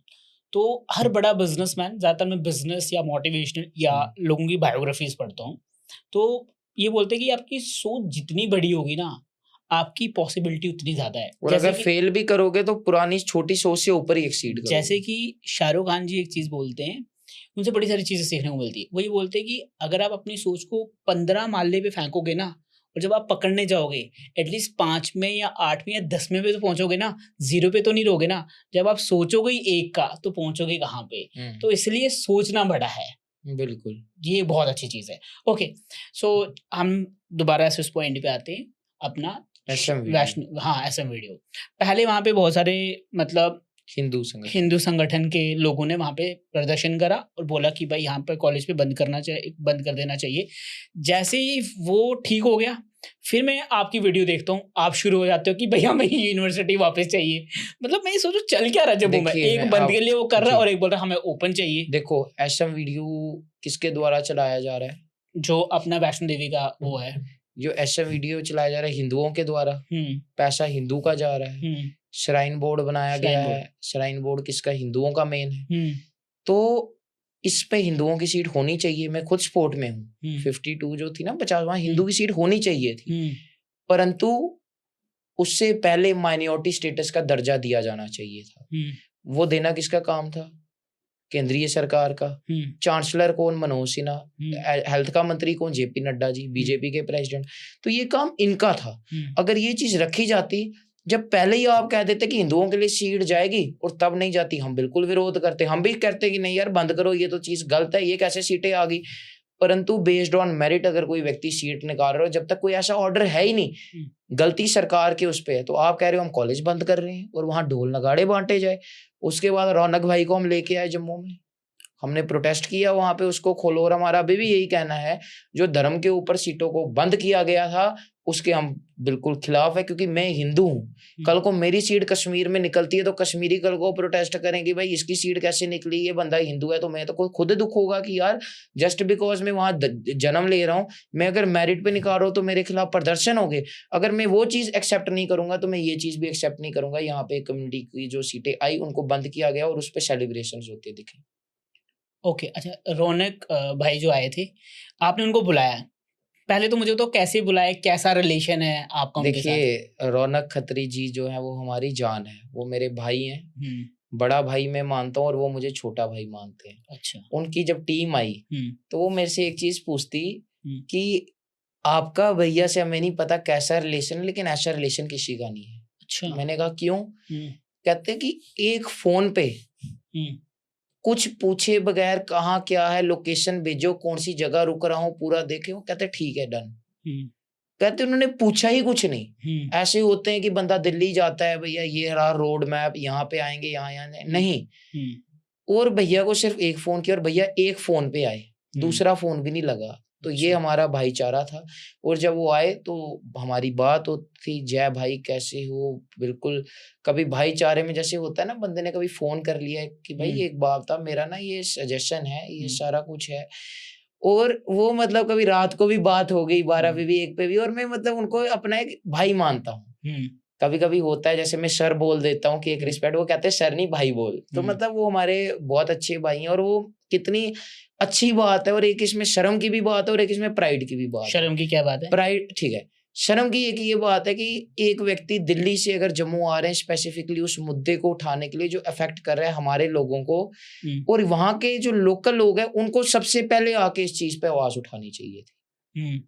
मतलब एक व्यक्ति तो उनके आने से आपको लगता है कि उस मुद्दे बहुत ज्यादा हाइप, बहुत ज्यादा बात हुई। अच्छा। पहले तो स्पोर्ट में तो सिर्फ स्टोरियां लगाते थे, प्रोटेस्ट के बाद वहां लोग जुड़े, अब मुद्दा बना, चर्चे के विषय बना। एक चीज मेरे को ये लगी कि जो हमारे जम्मू कश्मीर के लीडर हैं जो चुनाव लड़ते हैं, मतलब जब ये आपने कॉलेज बंद करवाया गया, वो आपकी ड्यूटी थी आपको वहां के अपना पक्ष रखना। मीडिया में तो कोई भी बाइट दे देता है भाई बंद, गलत हुआ, बंद हो गई, ये सब कुछ हुआ, लेकिन वहां उनको पहले आना चाहिए था। पहले वहां पे रौनक खत्री जी आए जो दिल्ली यूनिवर्सिटी से छात्र अध्यक्ष रहे हुए हैं। तो कितनी बड़ी बात है, एक व्यक्ति जो कि उनको क्या फर्क पड़ेगा, उनकी तो डिग्री हो गई, वो तो प्रेसिडेंट भी बन गए, लेकिन वो आए यहाँ ह्यूमैनिटेरियन बेस के ऊपर कि नहीं ये चीज गलत है, हम चाहते हैं कि एक नेशनल लेवल का इस पे बात जाए। और वो भाई यहाँ आए, हमसे मिले। और कभी कभी क्या होता है, जैसे आप आए हो, क्या पता मुझे एक छोटा सा ये चीज सही ना लगा हो। अब ह्यूमन तो परफेक्ट होता नहीं है, मैं बोलूंगा यार पॉडकास्ट में ये छोटा सा चीज था, ये सब कुछ था।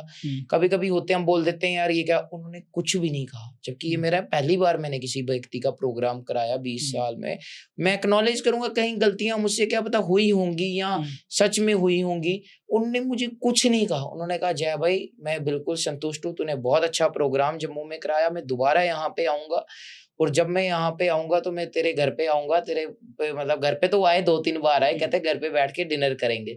डिनर कराना था, थोड़ा फ्लाइट का हो गया, लेकिन वो बहुत हम्बल है। और जम्मू में आए, और जब मुझे कोई इशू होता है, उन्होंने मेरे को ये भी चीज बोली है कि जब आपका कोई इशू होगा आप फोन करना, मैं वहां पे पहले फोन पे आऊंगा आपकी मदद के लिए। तो मैं उनका बहुत भाई मानता हूँ, उनके लिए हम जान भी देने को तैयार है और सपोर्ट करते हैं भाई। तो जो आपने ये इतना इवेंट करवाया उनका आने का, तो इसके लिए फंडिंग किसने करी? हाँ जी, फंडिंग किसने करी? यहाँ पे आपने तगड़ी स्माइल दे दी। आपको लगता था छोड़ देंगे। चलो फिर ठीक है, मजाक कर रहा हूँ। नहीं, फंडिंग का वैसे झूठ नहीं बोलूंगा, मेन इसमें था वॉलंटियरली बंदे आए सपोर्ट के लिए, भाई हमारे आए, और उनका नेचर ऐसा था कि लोग, मैं सच बोल रहा हूँ, मैं झूठ नहीं बोल रहा, नेचर पे आ रहे हो नहीं, मैं सच कह रहा हूँ। जब हमने स्टोरी लगाई कि भैया आ रहे हैं, लोगों ने खुद फोन किया कि भाई मैं डिनर करवाना चाहता हूँ भैया को, मैं लंच कराना चाहता हूँ, आप हमारे घर लेके आओ।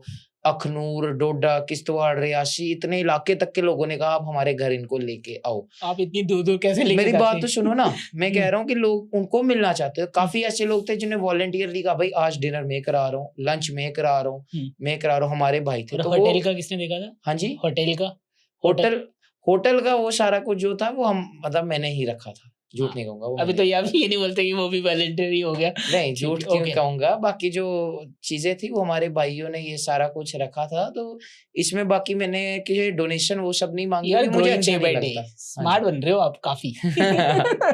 I observe this thing. Okay, अच्छा रौनक भाई खत्री सर, क्या बोलूं मैं को, रौनक खत्री सर से आपने जी क्या सीखा ऐसा जो आपने विनम्रता नहीं सीखी थी? देखो, रौनक खत्री जी से मैंने विनम्रता सीखी है। कभी कभी क्या होता है, जैसे मुझे अपने कोई भाई होते हैं, दोस्त होते हैं, और मजाक में कह देते हैं अबे यार तू क्या बंदा है, कोई लोगों के सामने। कभी मैंने देखा मतलब उनका जो व्यक्तित्व है, अगर उनको गुस्सा भी आएगा ना, तो वो जैसे अभी गुस्सा आया, वो अभी आपको नहीं बोलेंगे, वो आपको एक बार अलग से बुला के बोलेंगे यार भाई ये चीज मैंने ऑब्जर्व की, ये चीज आपको नहीं करनी चाहिए थी, इसे। और इतना पोलाइटली बोलते हैं कि वो पोलाइटली चीज आपको लगती है कि यार ये चीज गलत होगी। अच्छा। तो कभी कभी जैसे मेरे से क्या हो जाता था, कोई भैया ने जैसे चीज की होगी, तो हम अपना फुल एफर्ट डाल रहे हैं, जिस तरीके की वो चीज चाहिए उतनी नहीं आई, तो भैया जब फोन करते थे तो मेरे को तो उठाने का वो हिम्मत नहीं होती थी कि मैं जैसे उठाऊंगा, है भाई हैं, तो पोलाइटली भी हमारे को, तो मैं मैसेज कर देता था भैया को यार ये रीजन था। वो कहते थे यार तू भाई है, कोई वैसी बात छोड़ी, तू बहुत अच्छा कर रहा है। मतलब भैया ने हमेशा अप्रिशिएट किया। देखिए 2 किस्म के लोग होते हैं ना, एक नकारात्मक हो गए और एक पॉजिटिव लोग हो गए। भाई ने, अगर मैं कहता हूँ कि जैसे हमने उम्मीद की 1000 बंदे की, उनने कहा 1000 बंदे की, आएगा 700, 600, 500, तो पहले तो आप खुद हैरान हो जाओगे यार जब उन्होंने ये कहा या हमने ये प्लान करके उनको बंदा। तो वो ये नहीं बोलेंगे कि यार लोग नहीं आए, ये नहीं, वो बोलेंगे तूने बहुत अच्छा प्रोग्राम किया, अप्रिशिएशन हमेशा। और वो मेरे को एज अ भाईचारे में कि जय भाई अपार्ट फ्रॉम पॉलिटिकल थिंग्स, भाई एज अ इंडिविजुअल ये चीज आप इम्प्रूव करो, एज अ वो चीज करो। तो एक बड़ा भाई का रिलेशन मैं उनके साथ मानता हूँ। और विनम्रता सीखने वाली चीज है, और उनमें मैं नहीं है। मैं होती है ना, मैंने ये किया, मैं ये कर सकता हूँ, अच्छा तू ये करता है, अरे मैं तो वो कर सकता हूँ, अच्छा आप लोगों का पेपर चल रहा है, पेपर तो हमारा भी चल रहा है, हम भी। उनमें वो चीज है ही नहीं है। वो कभी आपको अपने साथ कंपेयर नहीं करेंगे, ये मैं उनकी बेस्ट चीज मानता हूँ। और वो व्यक्ति ऐसे स्वभाव के है ना, कभी कभी आप में मेरे में होता होगा यार इस बंदे ने ये चीज गलत कर दी है, मतलब आपने ये चीज गलत कर दी, या उन्होंने थोड़ी गलत की तो आप थोड़े हार्श हो गए, जो नहीं होना चाहिए था। आप सोचोगे कि क्या माफी मांगनी, हम ये हैं, वो बोलेगा चलो ठीक है। और वो भाई मतलब ऐसे हैं कि उनमें कोई वैसा ईगो नहीं है। कहीं होंगे तो मुंह से बोलेगा तू मेरा भाई है यार, ऐसे वगैरह चलता है। और मतलब मैं सॉरी, मतलब मैं सोचता हूँ कि सॉरी कोई नॉर्मल किस्म की बात, किसी व्यक्तित्व के लिए वो निकलना मतलब बहुत ही बड़ी बात मैं मानता हूँ। ओके। हाँ, तो एक अच्छे नेचर के व्यक्ति हैं। ऐसा भाईचारा जो हम कहते हैं ना, भाईचारा वो प्योर भाईचारा डेफिनेशन आपने सीखनी तो आप रौनक खत्री जी से मिली। Okay, let's talk about Jammu university. हमारा वो SM वीडियो वाला वहीं पे रुक गया। हाँ। अब जम्मू यूनिवर्सिटी के बारे में बात करते हैं कि आपको क्या लगता है यहाँ पे जो स्टूडेंट्स पढ़ रहे हैं उनका माइंडसेट कैसा है? क्या वो ओपन माइंडेड है? हाँ, जम्मू यूनिवर्सिटी में अब देखिए हर एक व्यक्ति अलग होता है। कुछ व्यक्ति हैं जो इंट्रोवर्ट हैं, कुछ एक्सट्रोवर्ट हैं, तो कुछ आपको किस तरीके का सपोर्ट मिलता है कि जय भाई ये कर दो, ये प्रॉब्लम आ रही है? किस तरह के मतलब बच्चे क्या क्या आपके पास लेके आते हैं? मतलब मेजोरिटी क्या रहता है? मेजोरिटी वैसे तो सर इश्यूज अलग रहते हैं, लेकिन मेजोरिटी अगर बात करें तो रीवैल्यूएशन, डिग्री नहीं मिल रही, डिग्री नहीं दे रहे, लेट कर रहे हैं, चक्कर लग रहे हैं, मार्क्स कार्ड नहीं दे रहे, तो मेन इश्यूज पर रीवैल्यूएशन का बहुत ज्यादा मुझे रहता है। कभी कभी रात को 3 बजे एक बार फोन आ गया, रात को 3 बजे फोन आया, अब मैं सोया तो मैंने पहले तो दिमाग में आया रात को कौन, फिर मैं सोचा कोई ऐसे तो रात को करता नहीं, कोई इमरजेंसी। तो एक लड़की थी, उसका मुझे फोन था, कह रो के कहते मेरे को ऐसे फेल कर दिया इन्होंने पेपर के अंदर, तो मैं पेपर बहुत अच्छा लिख के आई हूँ। मेरे मम्मा पापा जो है पता नहीं घर में काम करते हैं, बर्तन वगैरह वो सब साफ करते, तो 1000-2000 पता नहीं कितना उन्होंने अमाउंट कहा था। कहता जितना ये री एग्जाम मांग रहे 3000, उतनी तो उनकी कमाई नहीं है महीने की। कहते यार अब भैया बताओ हम क्या करें, ऐसी बात थोड़ी होती है। और उस दिन मैंने सही में सोचा कि हमारा देश किस किस्म का जा रहा है, मतलब कितना मुझे दुख लगा कि रीवैल्यूएशन मतलब शिक्षा में धांधली हो रही है। मतलब हम किस जगह, यही तो रीजन है इंडिया लोग छोड़ते हैं। आप सच कहना, आपका कोई रिश्तेदार बाहर पढ़ता होगा ना, उसको बोलना इंडिया, वो आएगा ही नहीं। ये मेरे भी अपने रिश्तेदार जो पढ़ते हैं बाहर, हम कहते हैं, कहते नहीं हमने नहीं आना। मैं क्या क्यों? कहते क्या करें, करप्शन है। और ये बात रियलिटी है। अब कोई मेरे को क्रिटिसाइज करे, देखो देश पे ये बात, ये रियलिटी है। जो लड़की 3000 माँ नहीं उसकी कमा रही घर में काम करके, वो री एग्जाम के कहाँ से 3-3, 4-4 हजार रुपए दे, और एंड में पता भी है कि पास हो जाना है, और पास होने के बाद वो कहती है अब मैं क्या करूं समझ नहीं आ रहा। और जब वो बंदा पास होता है ना, यूनिवर्सिटी थोड़ी कहती है हमारी गलती थी, वो बंदा रीवेल में फिर पास हुआ, पैसे भी वापस नहीं आते। तो अब तो हमने वही किया हुआ है। अब हम क्या करते हैं, जब कोई बंदा पास हो उसके पैसे नहीं, हम बाहर बैठ जाते हैं एग्जामिनेशन के बाहर, हम कहते हैं दो, हम कहते हैं अपनी जेब से पैसे दे दो, आप पैसे वो बैठे हुए देते हैं। कुछ लोगों के कराए हैं हमने, कराए हैं रीवेल के पापा। वो पैसे क्या जम्मू रीवेल के तो नहीं होते, लेकिन हमने रीवेल के भी करवाए फर्स्ट सेमेस्टर के अंदर, जब पेपर का वो निकला था। तो वो जम्मू यूनिवर्सिटी अपने अकाउंट से देते हैं, वो जो प्रोफेसर, वो तो उनकी सिरदर्दी। मैंने कहा देखो भाई, आप जहाँ दफ्तर में बैठते हो, मैं 50 बंदा ला के आपके 100 बंदा दफ्तर के बाहर बैठ जाऊंगा, तो दफ्तर के बाहर हम आपको जाने ही नहीं देंगे, दफ्तर के अंदर ही फिर आपको दिन रात पूरे बिठाए रखेंगे, तो हमें तो कोई तकलीफ नहीं है, आप ही अंदर बैठे रहो। मैं कहता हूँ यहाँ अपनी जेब से पैसे दे दो या यूनिवर्सिटी से निकाल के दे दो। अब ये तो नहीं मुझे पता कि यूनिवर्सिटी के पैसे थे कि उनकी जेब के पैसे थे, लेकिन मैंने दिए हैं लोगों को। ओके, तो आपके जो आपको टीचर्स पढ़ाते हैं, प्रोफेसर्स जो आपको पढ़ाते हैं, वो ये नहीं बोलते कि जय यार तू यही सब करता रहता था, ये अटेंडेंस की शॉर्टेज है या ये है वो है, ये सब नहीं आता आपका?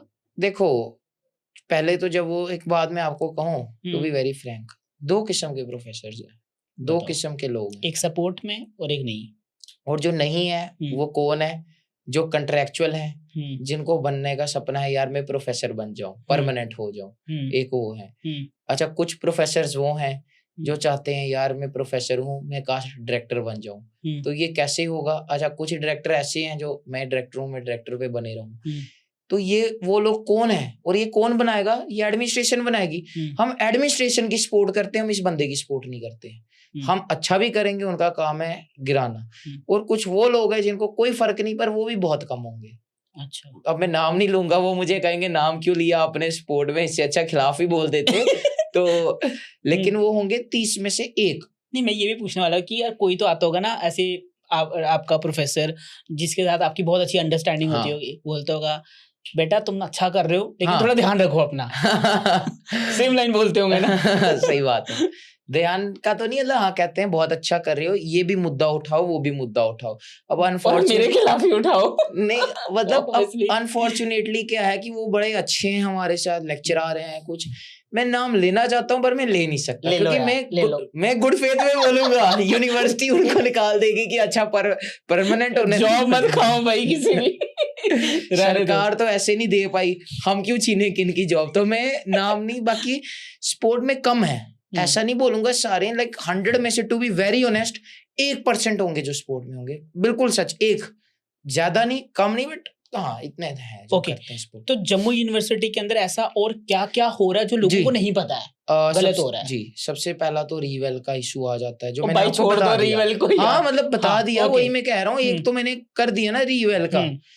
अच्छा, दूसरा एक तो ये चीज आ जाती है इनकी, इंटर्नशिप्स नहीं है, पुअर इंटर्नशिप्स है, उतनी इंटर्नशिप नहीं है। मूड कोर्ट मैंने देखा, डोगरा वाले अब मूड कोर्ट करवा रहे हैं, जो डोगरा लॉ कॉलेज है वहाँ प्राइवेट हो गया अब तो, वो कराते, हमारे वहाँ वैसा मूड कोर्ट होते नहीं दिखाई देता। सबसे बहुत इंपॉर्टेंट मुद्दा है वो है छात्र संघ चुनाव का, यूनिवर्सिटी स्टूडेंट इलेक्शंस, वो नहीं करा रहे, नहीं करवाते। पहले होती थी, कहते हैं कि बाधा पैदा करते हैं पढ़ाई में। अच्छा, तो टीचर के चुनाव हो जाते हैं, वो नहीं करती बाधा। हाँ जी, वो नहीं करती बाधा। वही तो हमें नहीं समझ आता कि विद्यार्थी का चुनाव नहीं हो सकता, और विद्यार्थी का चुनाव हटके आपका ये प्रोफेसरों का चुनाव हो जाता है, उनके प्रेसिडेंट बनते हैं विद्यार्थी। अगर मुझे बताओ 150-200 प्रोफेसर्स को 126 या इतना ही है, अब मुझे एक्यूरेट नहीं पता, 200 इतने प्रोफेसर्स को, 126 प्रोफेसर्स को नेतृत्व की जरूरत है, लीडरशिप की। क्या विद्यार्थी को नहीं है? जो 21,000 के करीब विद्यार्थी है, जीडीसी के एफिलिएटेड है प्राइवेट के, उनको नहीं है, इनको है। तो इसके ऊपर भी अब हमने एक चीज ठान ली है, मैंने मीटिंग बुलाई थी, हमने ठान ली है कि अगले साल से यहाँ टीचर एसोसिएशन के चुनाव बंद है। एडमिनिस्ट्रेशन जो मर्जी करे, हमने होने ही नहीं देने। इस बार क्या हुआ कि एक तो ये चीज ना 120 बंदा पड़ रहा है, पता ही नहीं लगता कि वोटिंग कब हुई, जीत कब गए, क्योंकि ये पब्लिकली कैंपेन करते नहीं है। तो मेरे को तो पता ही तब लगा चुनाव जीत गए हुए हैं। अच्छा, तो अगर हमें पता होता इनका चुनाव चल रहा है, हमने तो उधर ही बाधा पैदा करनी थी। पता ही नहीं लगा, चुनाव जीत के आगे तो मैं क्या करता। तो वरना हमने तब भी नहीं होने देते। लेकिन अगले साल से हमारा ये एक तो इलेक्शंस की बात होगी, we need representation, we need our voice. तीसरा इशू ये आ जाता है कि री एग्जाम और रीवेल का एक कंबाइंड इशू है कि अगर आपको पता है भाई मैं रीवेल में पास हो जाऊंगा या नहीं है, आप बच्चे को क्यों फोर्स करते हो कि रीवेल री एग्जाम साथ में भरवाओ। अगर मेरे को पता है री एग्जाम के ये पैसे दे देते हैं, तो आप ये ना करो कि रीवेल का जब रिजल्ट आया इधर बच्चा फेल हुआ पास, अब तब बोलो कि भाई री एग्जाम दे दो ताकि बच्चा पैसा भी दे पाए। और ये क्या करते हैं, रीवेल और री एग्जाम अगर आप 10 दिन तक नहीं ना दोगे, ये सीधा 1000 को ले जाते हैं 3000 रुपए पे। अच्छा, हाँ, लेट फी पर सब्जेक्ट। अच्छा, अब मुझे बताओ इतना कौन सा सूरमा बच्चा है जो बेचारा 3400 रुपया देगा, 3400 रुपया देगा 10 दिन लेट होने की फी, 15 दिन की लेट फी, तो 3400 बहुत बड़ा अमाउंट होता है। एक हमारे को इस पे इशू है। इंटर्नशिप के बाद पुअर इंफ्रास्ट्रक्चर है, जहाँ मैं पढ़ता हूँ वहाँ एसी नहीं है, हम हॉस्टल में रात को बैठ के पढ़ने जाते, स्टडी रूम, वहाँ हीटर नहीं है, सर्दी हो हीटर नहीं है, एसी नहीं। धनवंतरी लाइब्रेरी जहाँ पे बच्चे स्कॉलर पढ़ते हैं बाहर से, वो 24 घंटा नहीं खुलती है। ये भी बहुत बड़ा इशू है कि 24 घंटा खुलना चाहिए ना, 24 घंटा वो भी नहीं खुलती है, बच्चा कैसे पढ़ेगा सर। हम कहते हैं पढ़ोगे लिखोगे होगे नवाब, खेलोगे कूदोगे होगे खराब, पर जब आप पढ़ने ही नहीं दोगे तो कैसे बंदा मतलब होगा। आप बच्चा फेल करते हो, डिजेक्शन में चला जाता है। मेरे को 3 लोग कह चुकी हैं, 3 में से 2 लड़कियां थी जो कह रही थी हमें सुसाइड करनी है। मैंने कहा क्यों, ये क्यों कर, कहते नहीं भाई हम पेपर पास होके आए हैं। और सबसे बड़ा मैं आपको एक चीज बताऊं सर, दुश्मन यूनिवर्सिटी नहीं है, दुश्मन माँ बाप है। अच्छा, पहले मैं ये बोलना चाहता हूँ कि फेल करती यूनिवर्सिटी, बट हर बंदा थोड़ी ना क्वालिफाई करता होगा, कुछ तो स्टूडेंट्स की भी गलती होगी। चलो ठीक है, मैं मान लेता हूँ। अच्छा, अब मुझे एक चीज, अब ऐसा तो हो नहीं सकता हर बंदा पास है, ऐसा दैट इज नॉट पॉसिबल। अब मैं एक चीज आपसे सवाल मांगूंगा इस पे ना, आप बोलने देना मुझे पूरा इस पे। अब आप बात सुनना मुझसे। आपने कहा कि हो सकता है बच्चा पेपर ना लिख के आया हो या बच्चा पढ़ा ना हो, ठीक है। जम्मू यूनिवर्सिटी में तो पहले तो इन कैंपस सीट मिलती ही नहीं है। अगर जनरल कैटेगरी के हो तब तो मतलब भूल ही जाओ, क्योंकि बहुत हाई मेरिट चला जाता है, इतना नहीं निकलता। मैंने निकाला है, मेरे को पता नहीं निकलता उस पे। सर आप एक तो मेरिटोरियस स्टूडेंट हो, बेस्ड ऑन मेरिट आप सीट निकाल रहे हो सीयूईटी पे। सिलेबस क्या है जो आपको फर्स्ट ईयर तक पढ़ाया जाता है, सेम सिलेबस है। अच्छा, उसमें चलो आप फेल हो जाते हो, चलो मैं ठीक है कि भाई बंदा पहले तो जैसे एडमिशन ले रहा है, वो 3 महीने के बाद पेपर हो रहा है तो वो सीधा उसकी परफॉर्मेंस गिर रही है, वो फेल हो रहा है, चलो ठीक।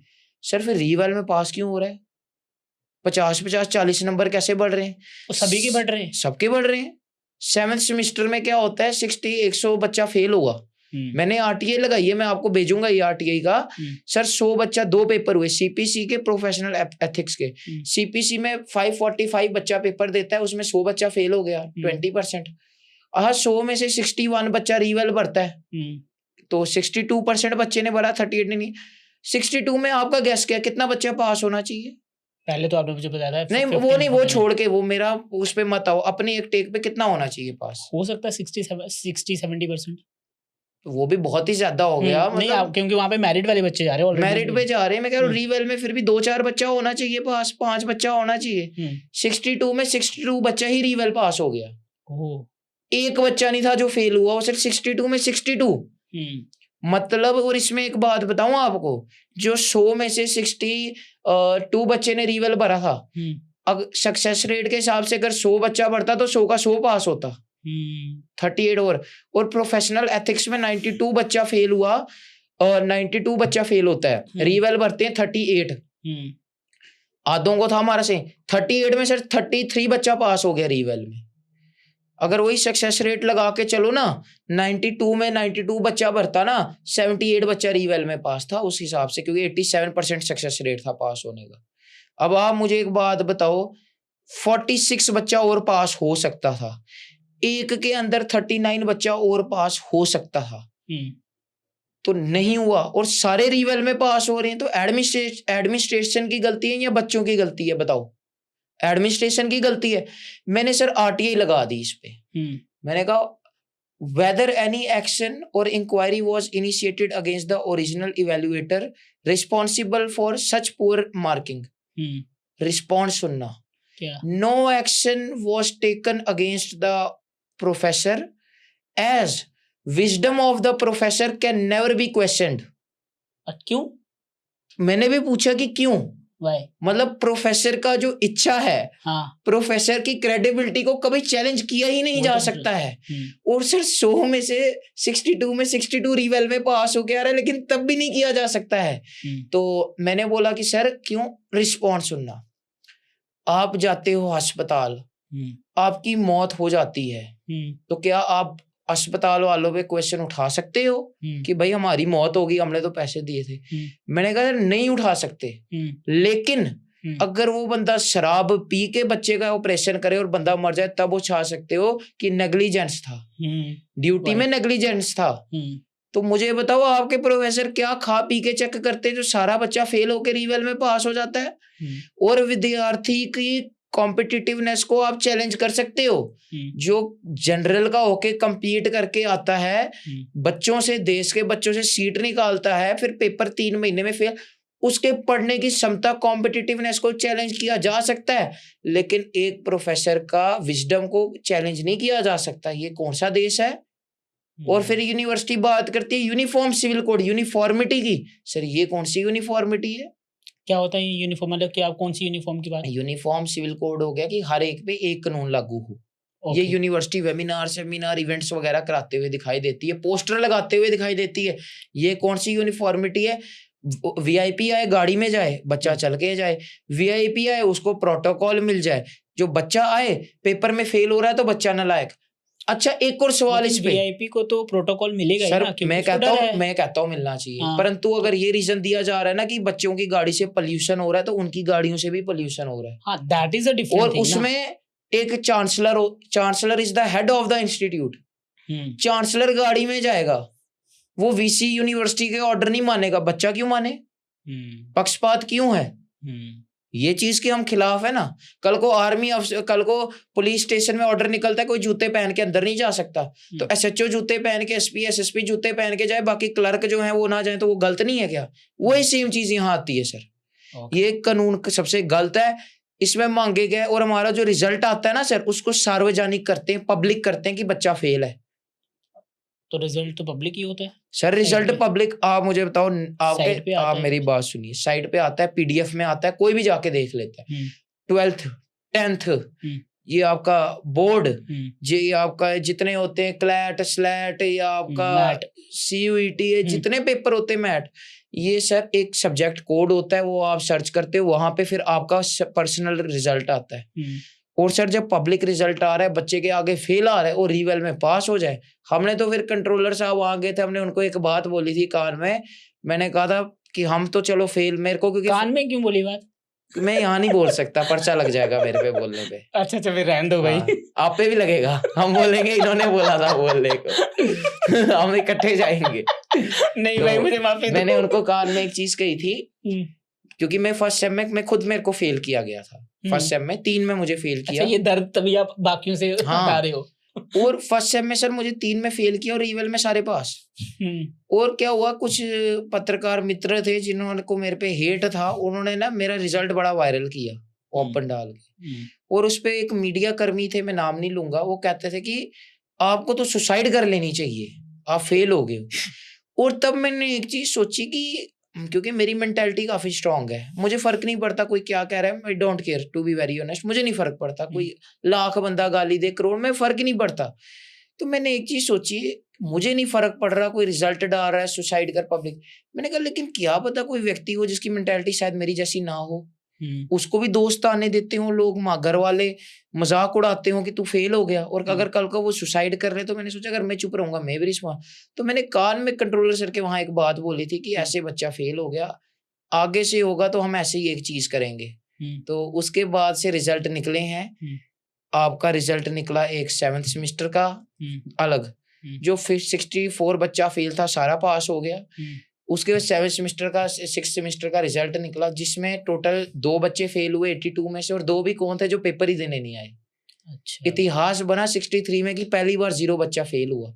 मेरे बैच का, मेरा खुद बैच का रिजल्ट निकला जिसमें सिर्फ 6 फेल हुए, जिसमें 3 पेपर नहीं देने हैं, 3 फेल हैं, और 3 में भी जो 2 हैं जो 1 में फेल हैं, जो रीवेल में पास हो जाएंगे, क्योंकि वो हमें पता है कि इतना थोड़ा बहुत रखते हैं।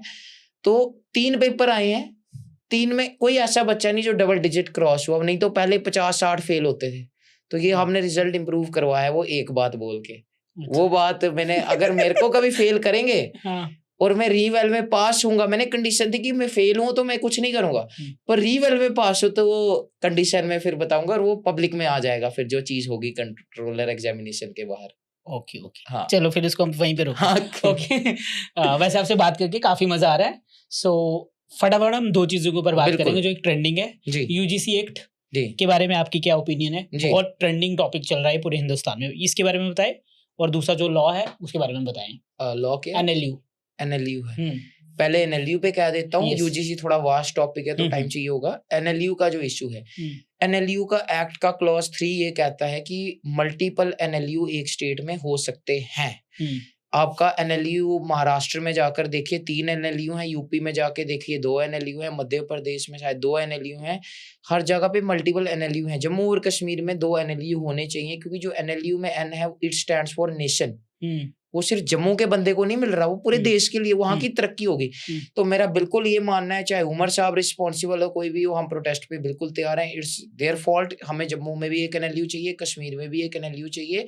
बात पक्षपात की, भेदभाव की नहीं है, बात ये है कि जब एक जगह पे आपका आ सकता है, रूल है, तो उसमें क्या इशू है। बट इसमें थोड़ा सेंट्रल गवर्नमेंट से भी मुझे एक इशू है कि आप फंड दीजिए, आप जम्मू कश्मीर को स्पेशल पैकेज दीजिए, ज्यादा फंड दीजिए, ताकि हमारे यहाँ एनएलयू आ सके, क्योंकि उससे देश भर में फायदा होगा, ज्यादा सीटें होंगी, ज्यादा डेवलप होगा। तो बिल्कुल मिलना चाहिए, मैं समर्थन करता हूँ।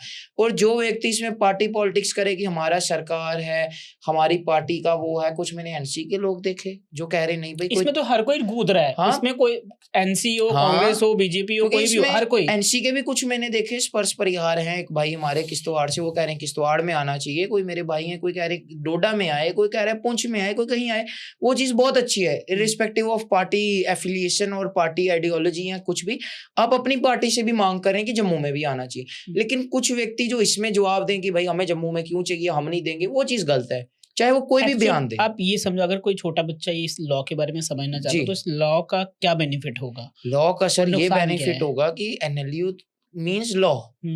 अब मैं बोलूं लॉ बंदा पढ़ रहा है, उसमें कोर्ट का क्या लेना देना है, तो वैसे ही जो ये चीज है वो इसमें भी सेम लेना देना है। तो NLU जो बंदा क्लैट पेपर देगा, क्लैट में जो आपने LLM करनी है, LLM करनी है 3 साल की, वो 2 साल की, वो 1 साल की हो जाएगी। और वो एक सबसे अच्छा इंस्टीट्यूट है, वो मेरिटोरियस से एक इंस्टीट्यूट है। एक बड़े मेरिट के बच्चे आते हैं वहाँ पे, आप पढ़ते हो, बड़ी चीजें सीखोगे, वहाँ पढ़े लिखे बच्चे आएंगे तो काफी चीज वहाँ होगी और NLU से वो चीज ग्रो करेगी। हमारा अपना NLU होगा तो बाहर की स्टेटों के बच्चे यहाँ आएंगे, फैमिलियर होंगे कि जम्मू कश्मीर कैसा है, तो जम्मू कश्मीर में एक होना चाहिए, इसमें क्या इशू है? ओके, अलाउ जब कॉन्स्टिट्यूशन जब वो प्रोविजन अलाउ कर रही है तो क्या इशू है इसमें?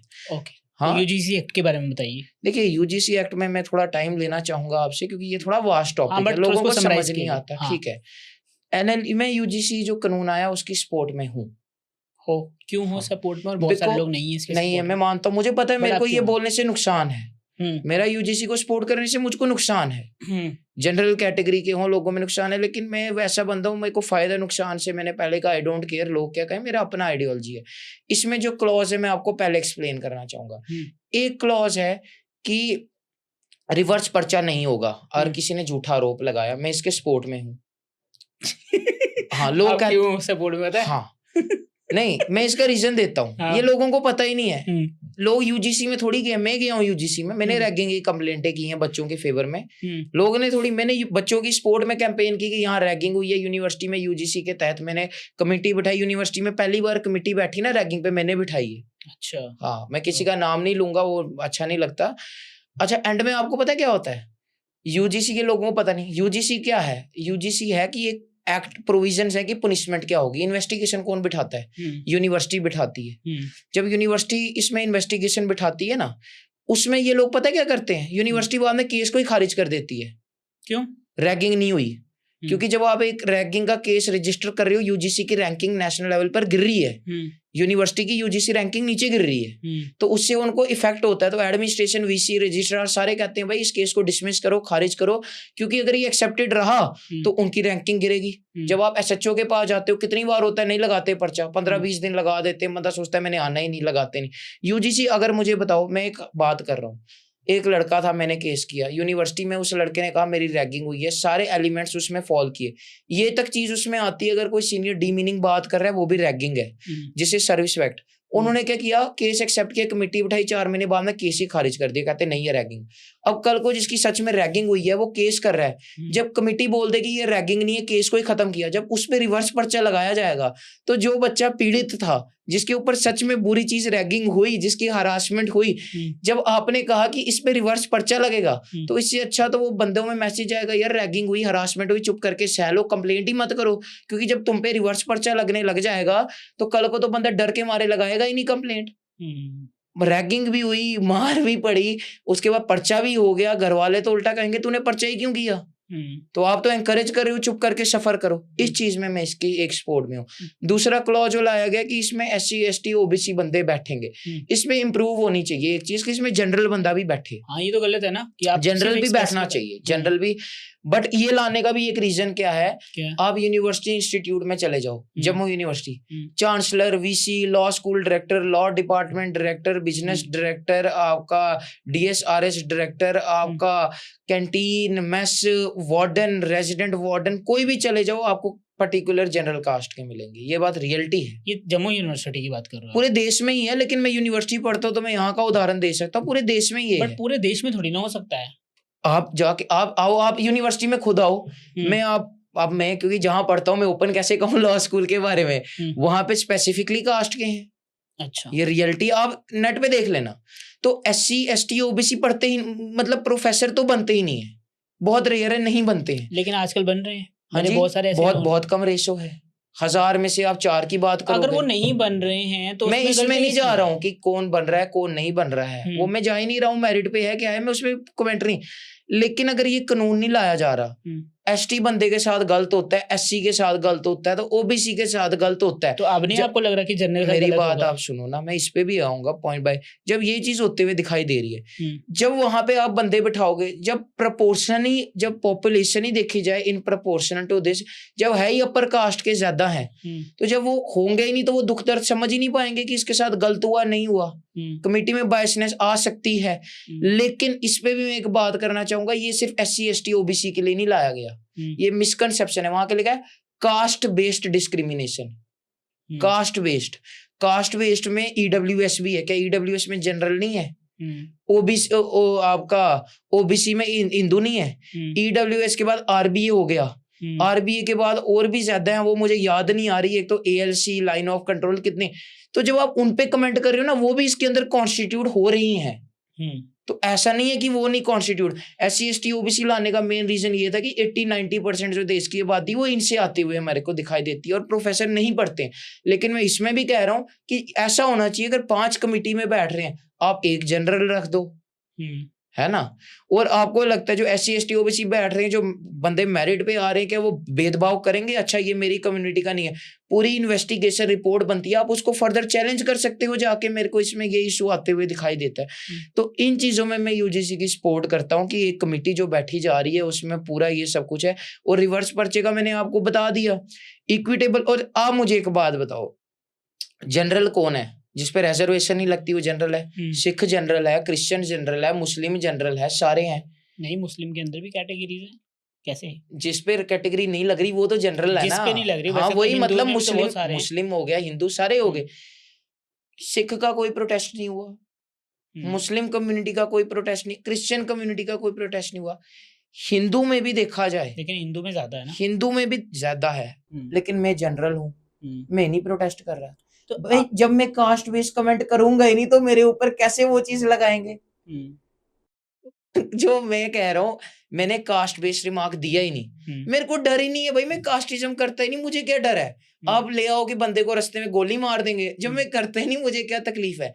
तकलीफ किनको हो रही है? जो कर रहे हैं। मैं तो कोई कमेंट नहीं कर रहा, मैं कह रहा हूँ मैं तो नहीं कर रहा। प्रोटेस्ट कौन कर रहा है? जब आप बाकी लोग प्रोटेस्ट करते हो, कोई बेचारा सिख प्रोटेस्ट करे, भाई ये तो खालिस्तानी समर्थक है। कोई मुस्लिम प्रोटेस्ट करे, हिंदू प्रोटेस्ट करे, ये तो अर्बन नक्सल है। सरकार के आरोप है, मेरे आरोप थोड़ी हैं। कोई शाहीन बाग में बैठे हैं, भाई इतना पैसा लेके किसान, उन पे आप लोग रिमार्क पास करते हो। जब आप लोग प्रोटेस्ट करने आते हो, हम में से किसने कोई रिमार्क पास किया? नहीं, क्योंकि हमारा संविधान कहता है हर व्यक्ति को प्रदर्शन करने का अधिकार है। हम सपोर्ट करते हैं जो प्रोटेस्ट कर रहे हैं, हम उनके गलत नहीं, वो जायज मांग कर रहे हैं। इसलिए क्योंकि आप भी प्रदर्शन करते हो ना। हाँ, प्रोटेस्ट करने वाला कभी गलत नहीं हो सकता। मेरा ये मानना है कि उसमें जनरल कैटेगरी का ये होना चाहिए कि कोई बंदा उसमें आके बैठे। और इसमें जो सरकार है, सरकार का क्या पक्ष है? राजनाथ सिंह जी, योगी जी विरोध करते हैं, सरकार इसका पक्ष करती है। अमित शाह जी कहते हैं कि ये चलो सरकार को तो हम छोड़ देते हैं। हाँ। हमारा सरकार पॉलिटिकली इतना डीप नहीं। हाँ। ओके, और कुछ है यूजीसी एक्ट के अंदर? यूजीसी में एक तो इक्विटेबल, ये एक तो आ गया ना, इक्विटी की जो है कास्ट के वो सब बैठेंगे उसमें। ये सजेशन है कि जनरल व्यक्ति भी उसमें बैठना चाहिए। बाकी रिवर्स पर्चा को मैं सपोर्ट करता हूँ, जो नहीं लग सकता है। और इसके अंदर क्या इश्यूज थे मेन, तो मतलब, और इसमें भी प्रॉपर इन्वेस्टिगेशन होगी। अगर आपको है कि भाई मेरे साथ गलत किया जा रहा है, पहले रिपोर्ट तैयार होती है, आपको रिपोर्ट आती है, उसमें भी आप 2 जगह उसको चैलेंज कर सकते हो। जैसे आपको अगर आपका हाई कोर्ट नहीं पसंद, आप सुप्रीम कोर्ट चले जाओ, सुप्रीम कोर्ट की भी कोई जजमेंट नहीं पसंद, आप उस पर भी इंटरप्रिटेशन करके आप आगे उस पर रिट लगा सकते हो। बड़ी चीजें होती हैं, मतलब रिट नहीं, आप आगे उस पर चैलेंज पिटीशन लगा सकते हो। ओके, हाँ ठीक है। अब हम आखिरी सेगमेंट पे बढ़ते हैं जी। जैसे कि आपके टी शर्ट पे मैं पढ़ रहा हूँ, भारत जोड़ो न्याय है ना, न्याय यात्रा। क्या है ये तो उन्होंने अपना राहुल गांधी जी उन्होंने दी आपको टी शर्ट? बेसिकली शर्ट पड़ी हुई थी तो थोड़ा प्रिंट करवा दिया। शर्ट नहीं, प्रिंटेड ही थी, तो मैं थोड़ा पहन के आ रहा था, थोड़ा जो है व्हाइट वगैरह थोड़ा ठीक लगता है मेरे पे कलर। व्हाइट वगैरह लगता है, तो व्हाइट वगैरह के साथ साथ जो आप कांग्रेस की ब्रांडिंग भी कर रहे हो, कह सकते हो। कहा जा सकता है। ओके, सो राहुल गांधी सर से जब आप मिले, कैसा एक्सपीरियंस रहा, क्या बात करी? ऐसे तो कई बार मिला हूँ 2014-16, लेकिन जो बातचीत हुई हो वो भारत जोड़ो यात्रा के अंदर हुई थी। आपने उसमें भी पार्टिसिपेट करा? हाँ, 2022 की दिसंबर का वक्त था, आई रिमेम्बर। तो वो मिले, यात्रा चल रही थी, तब मैं भी झंडा पकड़ के जा रहा था। 22 किलोमीटर का यात्रा था, 16-17 किलोमीटर चला, तो मुझे आगे आने का मौका मिल नहीं रहा था। क्यों? लोग होते हैं, मतलब हमें ऐसा लगता है किसी का पिता इस पोस्ट पे है तो हो जाएगा, ऐसा रियलिटी में नहीं होता। जब वीआईपी मूवमेंट होती है ऐसा कुछ मैटर नहीं करता। क्योंकि आगे पूरी पुलिस है, वो है, पहले एक बंदा जाएगा, भाई सर बात करेंगे, फिर दूसरा आएगा, तो बड़े मुश्किल से वो चीज होती है, इतना ईजी नहीं होता। मुझे मिल नहीं रहा था मौका। फिर जैसे मैं आगे पहुंचा, तो मेरी बात में कहा नमस्ते सर, मैं 10 ईयर्स से एक्टिव पॉलिटिक्स के अंदर हूँ। तो वो जानते थे कि आप उनके बेटे हो सर के? हाँ, ओके। उनको मतलब किसी व्यक्ति ने बताया सर ये रमन बालाजी के बेटे हैं, तो बात चली वहाँ पे, कहते हैं अच्छा। मैंने कहा सर मैं एक्टिव पॉलिटिक्स में हूँ और मेरे को आपकी एक बात बहुत अच्छी लगती है कि आप राजनीति में कभी अपने पिताश्री का नाम इस्तेमाल नहीं करते हो, मैं भी नहीं करता हूँ। तो 1 आध मिनट ना थोड़े टाइम जवाब नहीं आया। मुझे था क्या मैं बात करूँ, मैं सर को देखा तो सर ऐसे मुस्कुरा रहे थे। जैसे एक होता है ना बात करते हुए मुस्कुराना कि अच्छा वो चीज़ लगाओ, तो वो चीज़ उनको अच्छा लगा। फिर आगे बातचीत चली राहुल जी से, मैंने कहा सर एक ऐसी क्या एडवाइस है एज़ अ पॉलिटिकल जो आप मुझको देना चाहोगे? वो भी वो सोचते हैं थोड़ी चीज़ें। मुझे लगा उन्हें सुना नहीं, मैंने कहा फिर से सर क्या कहते आपका नाम? मैंने कहा जैसे बोला, कहाँ पढ़ते हो? Heritage school. क्या क्लास है? मैंने कहा 12th डी। अच्छा, मैंने कहा सर जम्मू कश्मीर में बड़ी बुरी हालत है, बीजेपी ने ये कहता यही गलती है। आगे कहता बीजेपी पे आते ही कहता मैंने क्या पूछा? अब वीआईपी मूवमेंट में भूल गया क्या पूछा? तो मैंने कहा सर वो कहते आपने क्या बोला? कहते क्लियर रहो, हमेशा लाइफ में क्लियर रहो। और ये चीज़ मैं सच में इम्प्लीमेंट की है। कोई चीज़ करनी है ना, डिसीज़न क्या करना है, क्यों करना है, मैं सोचता हूँ क्या फ़ायदा है, क्या नुकसान है, व्हाट इफ ऐसा नहीं होता है, व्हाट इफ ऐसा हो जाता है। तो मेरा माइंड जब क्लियर रहता है वो चीज़ होती है, और जब मेरा माइंड क्लियर नहीं रहता तो हौस-पौस होके कोई टेंशन ही क्रिएट हो जाती है। तो हमेशा क्लैरिटी होनी चाहिए। फिर उनसे मैंने जम्मू कश्मीर के मुद्दों के ऊपर बात की गई और उन्होंने काफ़ी अच्छा लगा, उन्होंने मुझसे बात की गई, तो अच्छा उनके साथ उनका भी अच्छा विनम्र तरीके का स्वभाव है, अच्छे तरीके से वो मैं उस वक़्त आई थिंक 18 इयर्स का 17 इयर्स 18 इयर्स का होऊँगा, और तब वो थे, तब भी वो मुझसे आप करके बात कर रहे थे। और ये चीज़ मैं एक मैसेज भी देना चाहूँगा ऑडियंस को कि मैंने एक चीज़ ऑब्ज़र्व की है, ये सच में। मैं डीसी सर से मिला हूँ, जितने डीसी हैं मैं उनके साथ भी बैठा हूँ, मैं कैबिनेट मिनिस्टर हों, चाहे बीजेपी के हों, कोई भी हो, सबसे मुलाकात रही है, मिलते हैं कहीं इवेंट पे। जो व्यक्ति जितने बड़े पद पे होगा ना, जो व्यक्ति जितने बड़े ऊँचे पद पे होगा, वो हमेशा आपको इज़्ज़त दे के बात करेगा। आप, जी, भला साहब, आप बताओ। और जो व्यक्ति जितना पानी में होगा ना, तू-तड़ाक करके बात करेगा। ये चीज़ मैंने देखी है, आपने भी शायद देखी होगी। मैंने राहुल जी रौनक वो हमेशा जी, भाई जी, प्यार से, तरीके से, और वही दिखाता है कि जो जितना बड़ा व्यक्ति होगा वो उतना विनम्र स्वभाव का, तमीज़ से, और जो बदतमीज़ी में बात करेगा उसका बनेगा ही कुछ नहीं। ये मैंने चीज़ देखी है। हमेशा मैटर नहीं करता कोई आपसे उम्र में छोटा है, बड़ा है, हमेशा तमीज़ से बात तो करो। वो कहते हैं ना कि खाली घड़ा ज़्यादा आवाज़ करता है और भरा हुआ हाँ, घड़ा आवाज़ नहीं करता। ये प्रैक्टिकल बात मैं कर रहा हुँ, हूँ, ये बात रियलिटी है, हमेशा तमीज़ से बात करनी चाहिए। This is until and unless अगला गलत ना कर रहा हो, लोगों के साथ। हुँ, ओके। सो कभी प्यार हुआ? नहीं, बड़ी जल्दी नहीं बोल दिया। यार इस एज में हार्मोन्स बहुत उछलते हैं, तो फिर भी देखिए होता होगा मैं कुछ ना जैसे कुछ तो मतलब मैं कोई प्रेमानंद क्रश-वश तो? मैं प्रेमानंद महाराज जी से काफ़ी इंस्पायर्ड हूँ और ब्रह्मचर्य में फ़ॉलो करता हूँ। आई कैन ब्रह्मचारी हूँ। अंडरस्टैंड ब्रह्मचारी हो आप, बट प्रेमानंद महाराज जी ये नहीं बोलते कि प्यार मत करो, वो ये नहीं बोलते कि देखिए, शादी मैं नहीं करो। आपको एक चीज़ बोलूँ, हुँ, ये कोई मेरा पॉलिटिकल पीआर स्टंट या कुछ वैसा नहीं है, मैं एक स्ट्रेट फॉरवर्ड आपको जवाब दूँ हुँ, तो। मैं पर्सनली ऐसा मानता हूँ ये सब डिस्ट्रैक्शन है, हुँ। और डिस्ट्रैक्शन को मैं डिस्ट्रैक्शन मानता हूँ। ये प्यार को मैं डिस्ट्रैक्शन मानता हूँ और डिस्ट्रैक्शन को मैं डिस्ट्रैक्शन मानता हूँ। आप राहुल गांधी सर को फॉलो करो ना इसलिए। नहीं, मतलब इसमें पॉलिटिकल वैसे कनेक्ट नहीं किया जाए, लेकिन मैं कनेक्ट आपको हो गया ना? नहीं, मैं आपको सच बोल रहा हूँ। इसमें पॉलिटिकल नहीं रख के ना, क्योंकि मेरा जो कहते हैं कि जो व्यक्ति की जो युवा आयु होती है, जैसे हुँ, 25 साल, 30 साल तो एक हो गया, बाकी हुँ, 40 भी आप कह सकते हो, 25-30 साल जो प्योर युवा। एक व्यक्ति का पीक टाइम होता है, hmm, in terms of speaking, in terms everything. Of hmm, strength, hmm, mental capacity, है नहीं? बॉडी। अगर उस एज के बीच में भी हुँ, मैं डिस्ट्रैक्टेड रहूँ, बाद में जाके मेहनत करूँ, नहीं, मैं सैटिस्फाइड नहीं होऊँगा अपने साथ। मेरे ओके। को डिस्ट्रैक्शन नहीं पसंद ज़िंदगी में। मुझे पता है कि मेरे को जीवन एक बार मिला है और मृत्यु मेरी अटल है कि एक वक़्त आएगी। और जब वो मृत्यु आती है ना, तो कहते हैं ब्रेन जो होता है 7 मिनट एक्टिव रहता है, उसको पूरी चीज़ें रिवाइंड होती है, जो आप अभी तक करके आए होते हो, है ना? मैं चाहता हूँ जब वो चीज़ आए मेरे दिमाग में ये ना आए यार मेरा ये एम था, हुँ, काश मैंने और मेहनत की होती, काश मैं रिलेशन में ना होता, शादी या इन सब में नहीं होता। बट आपको पता है, ऐसे बहुत सारे लोग बोलते हैं कि अगर आपको ज़िंदगी में सफल होना है, आपका दिल टूटना ज़रूरी है। अगर आप दिल टूटता देखिए तो आप टूटने बहुत वाली सारी टूटने वाली बात तो मैं मानता हूँ वो होती है, वो रियलिटी है ना? एग्री कर रहे हो ना? टूटने तो वाली तो है, होती है, एग्री तो आपके करते साथ हैं। नहीं हुआ? नहीं, वो तो सब नहीं रहा। तो प्यार ज़रूर, मतलब व्हाट आई दो सजेस्ट यू हाँ, नहीं, सजेशन नहीं। नहीं कह सकता मैं, जी, बट ऐसे मैंने भी सुना है। मैं इस चीज़ को खुद फॉलो नहीं करता, बट बहुत सारे लोग बोलते हैं कि जब आपको दिल टूटता है तो 2 चीज़ें करते ये हैं, या तो आप बात खत्म होते हो या तो आप दिल बहुत ऊपर जाते दिल हो। ज़रूरी नहीं कि किसी भी चीज़ से टूटे। हाँ, वो तो टूटा है, कई बार टूटा है, ज़रूरी नहीं ठीक है, मैं कभी प्यार की बात ही नहीं कर रहा हाँ, खाली, और बट कोई बाकी भी। मैं यही मानता हूँ कि जैसे मेरा जब लास्ट टाइम आए, हुँ, जो 7 मिनट्स मेरा दिमाग चीज़ें याद करे, मेरे को ये नहीं होना चाहिए जिस चीज़ के लिए मैं बचपन से एम रख के चला, मैं हुँ, लड़ा और वो मैं एम पूरा नहीं कर पाया, हुँ, मेरे को लस्ट मार गई, हुँ, मेरे को कोई वासना मार गई, कुछ मार गई। मैं चाहता हूँ मेरा एम कंप्लीट हो, हुँ, चाहे जैसे-तैसे हो। तो मैं अपने एम्स पे बहुत सीरियस हूँ। मेरे को जब कोई डिस्ट्रैक्शन लगती है तो मैं घोस्ट कर देता हूँ। मैं नहीं करता क्योंकि मेरे को अपना लक्ष्य पूरा करना है जिसके लिए मेरे को जीवन दान मिला है क्योंकि कहते हैं कि 15 करोड़ पता नहीं कितने 15 लाख करोड़ कितनी ज़्यादा योनियाँ होती 33 हैं। करोड़। 33 नहीं योनियाँ मतलब कि अच्छा। जिसमें आप बर्थ लेते हो। हुँ, अब हुँ। मेरे को वो नंबर भूल गया हुआ ओह! है।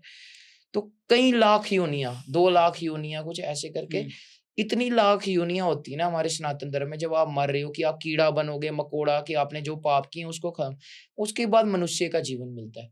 अब वो जीवन के आने के बाद भी मैं 90% अपना जो एक लाइफ़ है 80% मैं किसी और व्यक्ति पे स्पेंड कर दूँ सॉरी, मैं वो चीज़ नहीं कर सकता। मैं सोसाइटी के भी खिलाफ जाने को तैयार हूँ, लेकिन मैं अपने ऊपर फ़ोकस करता हूँ और मेरा फ़ोकस ये है कि लोगों की तरक्की हो, जो मेरा एम है वो लोगों से कहीं कनेक्टेड है।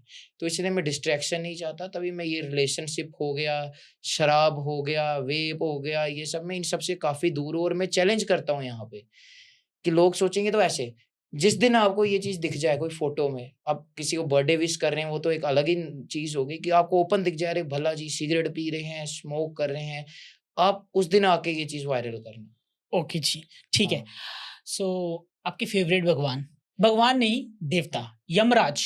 यमराज भगवान को मानता हूँ। यमराज को क्यों मानते हो भाई? किसी का अलग-अलग होते हैं, आप अलग कैटेगरी में जा रहे हो। देखिए यमराज से तो डरते हैं लोग, देखिए, आप उनकी पूजा करते हो? बिल्कुल।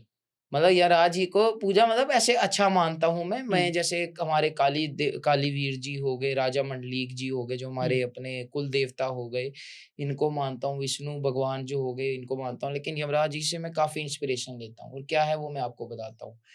वन थिंग इज़ ट्रू कि अगर जन्म मिला है, डेथ भी होगी और जन्म मिला है तो कोई सुपरनैचुरल फोर्सेस ज़रूर ऐसी होती हैं कि हम साइंस में कहते हैं ना, 2 व्यक्ति मिलते हैं तो तीसरा व्यक्ति आता है। हुँ, स्टार्टिंग में 2 व्यक्ति कैसे आए? हुँ, मतलब कोई ना कोई सुपरनैचुरल फोर्स है, भगवान के नाम पे है और धर्म ग्रंथों में तो ये लिखा है जब मृत्यु होगी, हुँ, तो जो मृत्यु होगी उसका भी तो कोई रीज़न होगा। हुँ, आपने जो पाप किए होंगे मैं मानता हूँ वही पाप का रीज़न होगा जैसी आपकी मृत्यु होगी, ऐसा मेरा पर्सनल टेक है। जब मैं मरूँगा, तो हुँ, मैं कभी-कभी ना दिमाग में तो आता है कि यार यूनिवर्सिटी कह रही है आपकी डिग्री रोक रहे हैं, 12वीं पास कर रहे हैं, आपको निकाल रहे हैं, तो थोड़ा दिमाग में संशय तो आता है, सोचता हूँ। फिर मैं सोचता हूँ क्या ये जो व्यक्ति ज़ुल्म करेगा, क्या ये व्यक्ति अपनी जान नहीं छोड़ेगा? क्या मैं नहीं छोड़ूँगा? आज मैं अगर अपने नंबर बढ़ाने के लिए डर के मारे वो असूलों को सैक्रिफाइस करूँ, ऊपर यमराज भगवान वही पूछना है कि ये चीज़ तू कानून ही पढ़ रहा है, तेरे सामने कानून का उल्लंघन हुआ, गलत हुआ, तू तब क्यों नहीं बोला? तेरे सामने कोई रो रहा था, बच्चा फेल हुआ, तेरे दोस्त फेल, तूने क्यों आवाज़ नहीं उठाई? हुँ, और मैं उस चीज़ से काफ़ी डरता हूँ कि मैं इसका क्या जवाब दूँगा? हुँ, यहाँ तो मैं आपको झूठ बोल दूँगा कोई पीआर के चक्कर में, कोई कुछ कह दूँगा कि अपने को ब ऊपर वाले को तो झूठ भी नहीं बोल सकते हो, हुँ, उनको सब हकीकत पता है। तो इसीलिए मैं चाहता हूँ मैं जो यहाँ करूँ, हुँ, चाहे मेरा क्रिटिसिज़्म हो, मेरा पुतले जलाए जाएँ, मुझे चाहे चुनाव ना जिताएँ, कुछ हो, लेकिन जब मैं ऊपर जाऊँ, मैं सीना ठोक के जवाब दे सकूँ देवता के सामने बगैर डरे कि आपसे ही मैं इंस्पायर्ड हुआ कि अगर तो मैं गलत करूँगा, हुँ, तो मेरे को नर्क में भेजोगे, अच्छा करूँगा तो स्वर्ग में भेजोगे और ये चीज़ अगर मेरे पे है तो ये एडमिनिस्ट्रेशन पे भी होगी, जो गलत करेगा वो नर्क जाएगा, जो अच्छा करेगा वो स्वर्ग जाएगा। तो यही एक रीज़न है जो मैं उनको मानता हूँ। मुझे पता है मैं इंसाफ़ ना कर पाऊँ, वो इंसाफ़ ज़रूर करेंगे और उनको इंस्पायर करके मैं इंसाफ़ करने का कोशिश करता हूँ क्योंकि एज़ अ हिंदू धर्म में जज देखो तो यमराज भगवान ही जज है जो देखेगा कि तुमने अच्छा किया या बुरा किया तो पनिशमेंट वही सुनाएँगे। ओके। बहुत मज़ा आया आपसे बात करके जी। और काफ़ी लंबा पॉडकास्ट हो गया हमारा। आई थिंक 2 घंटे का राउंड हो गया अच्छा। होगा more than because it's 8 o'clock. देखो बात करते-करते वक़्त का पता नहीं चलता and I think this is your longest podcast हाँ, बिल्कुल, टिल नाउ अभी तक का, है ना? बिल्कुल।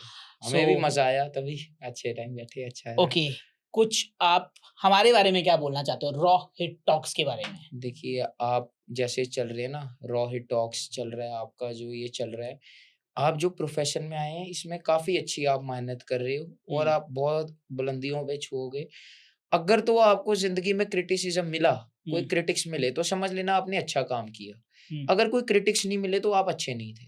क्योंकि जिस व्यक्ति पे क्रिटिसिज़्म आता है ना, हुँ, वो क्रिटिसिज़्म क्या होता है, वो इनसिक्योरिटी होती है। हुँ, कोई किसी से इनसिक्योर होगा ना, वही कहेगा यार ये ऐसा है।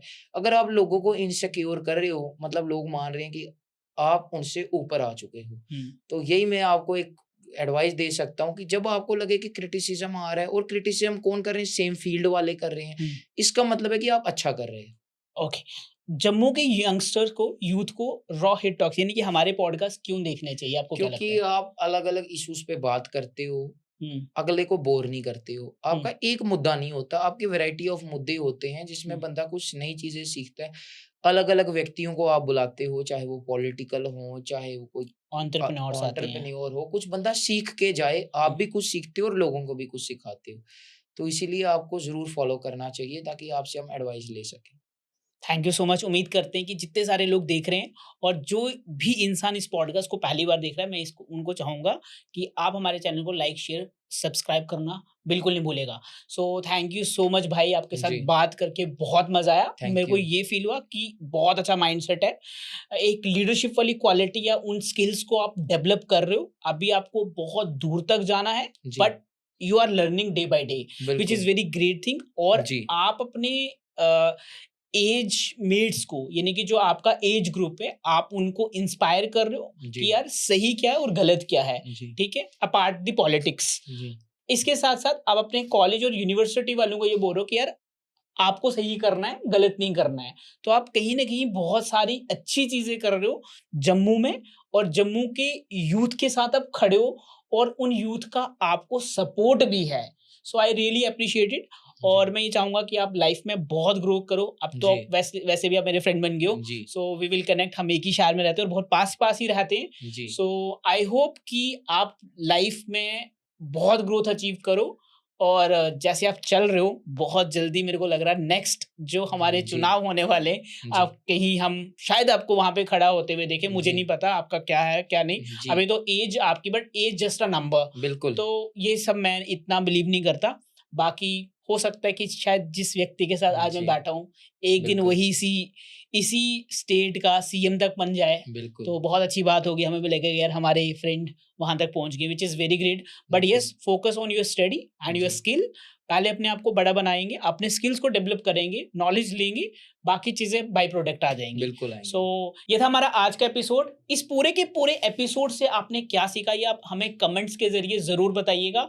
और अगर आप चाहते हैं कि हमें कुछ इम्प्रूव करना है, तो वो भी आप हमें ज़रूर बताइएगा। क्योंकि अगर आप हमें बताओगे नहीं, तो हम अपनी इम्प्रूवमेंट कैसे करेंगे?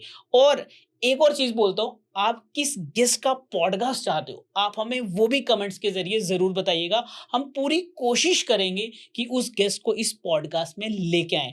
लेकिन अगर आप हमारे इन पॉडकास्ट को देख के फॉलो, सब्सक्राइब, शेयर नहीं करोगे, तो हमारे इस पॉडकास्ट पे अच्छे गेस्ट कैसे आएँ? हम नॉलेज कैसे आपको दे पाएँगे? हम वैल्यू कैसे ऐड ऑन कर पाएँगे? तो आपको कुछ नहीं करना है, आपको सिर्फ़ पॉडकास्ट को देखना है और इसी पॉडकास्ट को आपको अपने फ्रेंड्स और फैमिली तक शेयर करना है। तब तक आप अपने और अपने परिवार का ध्यान रखो। जय हिंद। थैंक यू जय सो मच। भारत।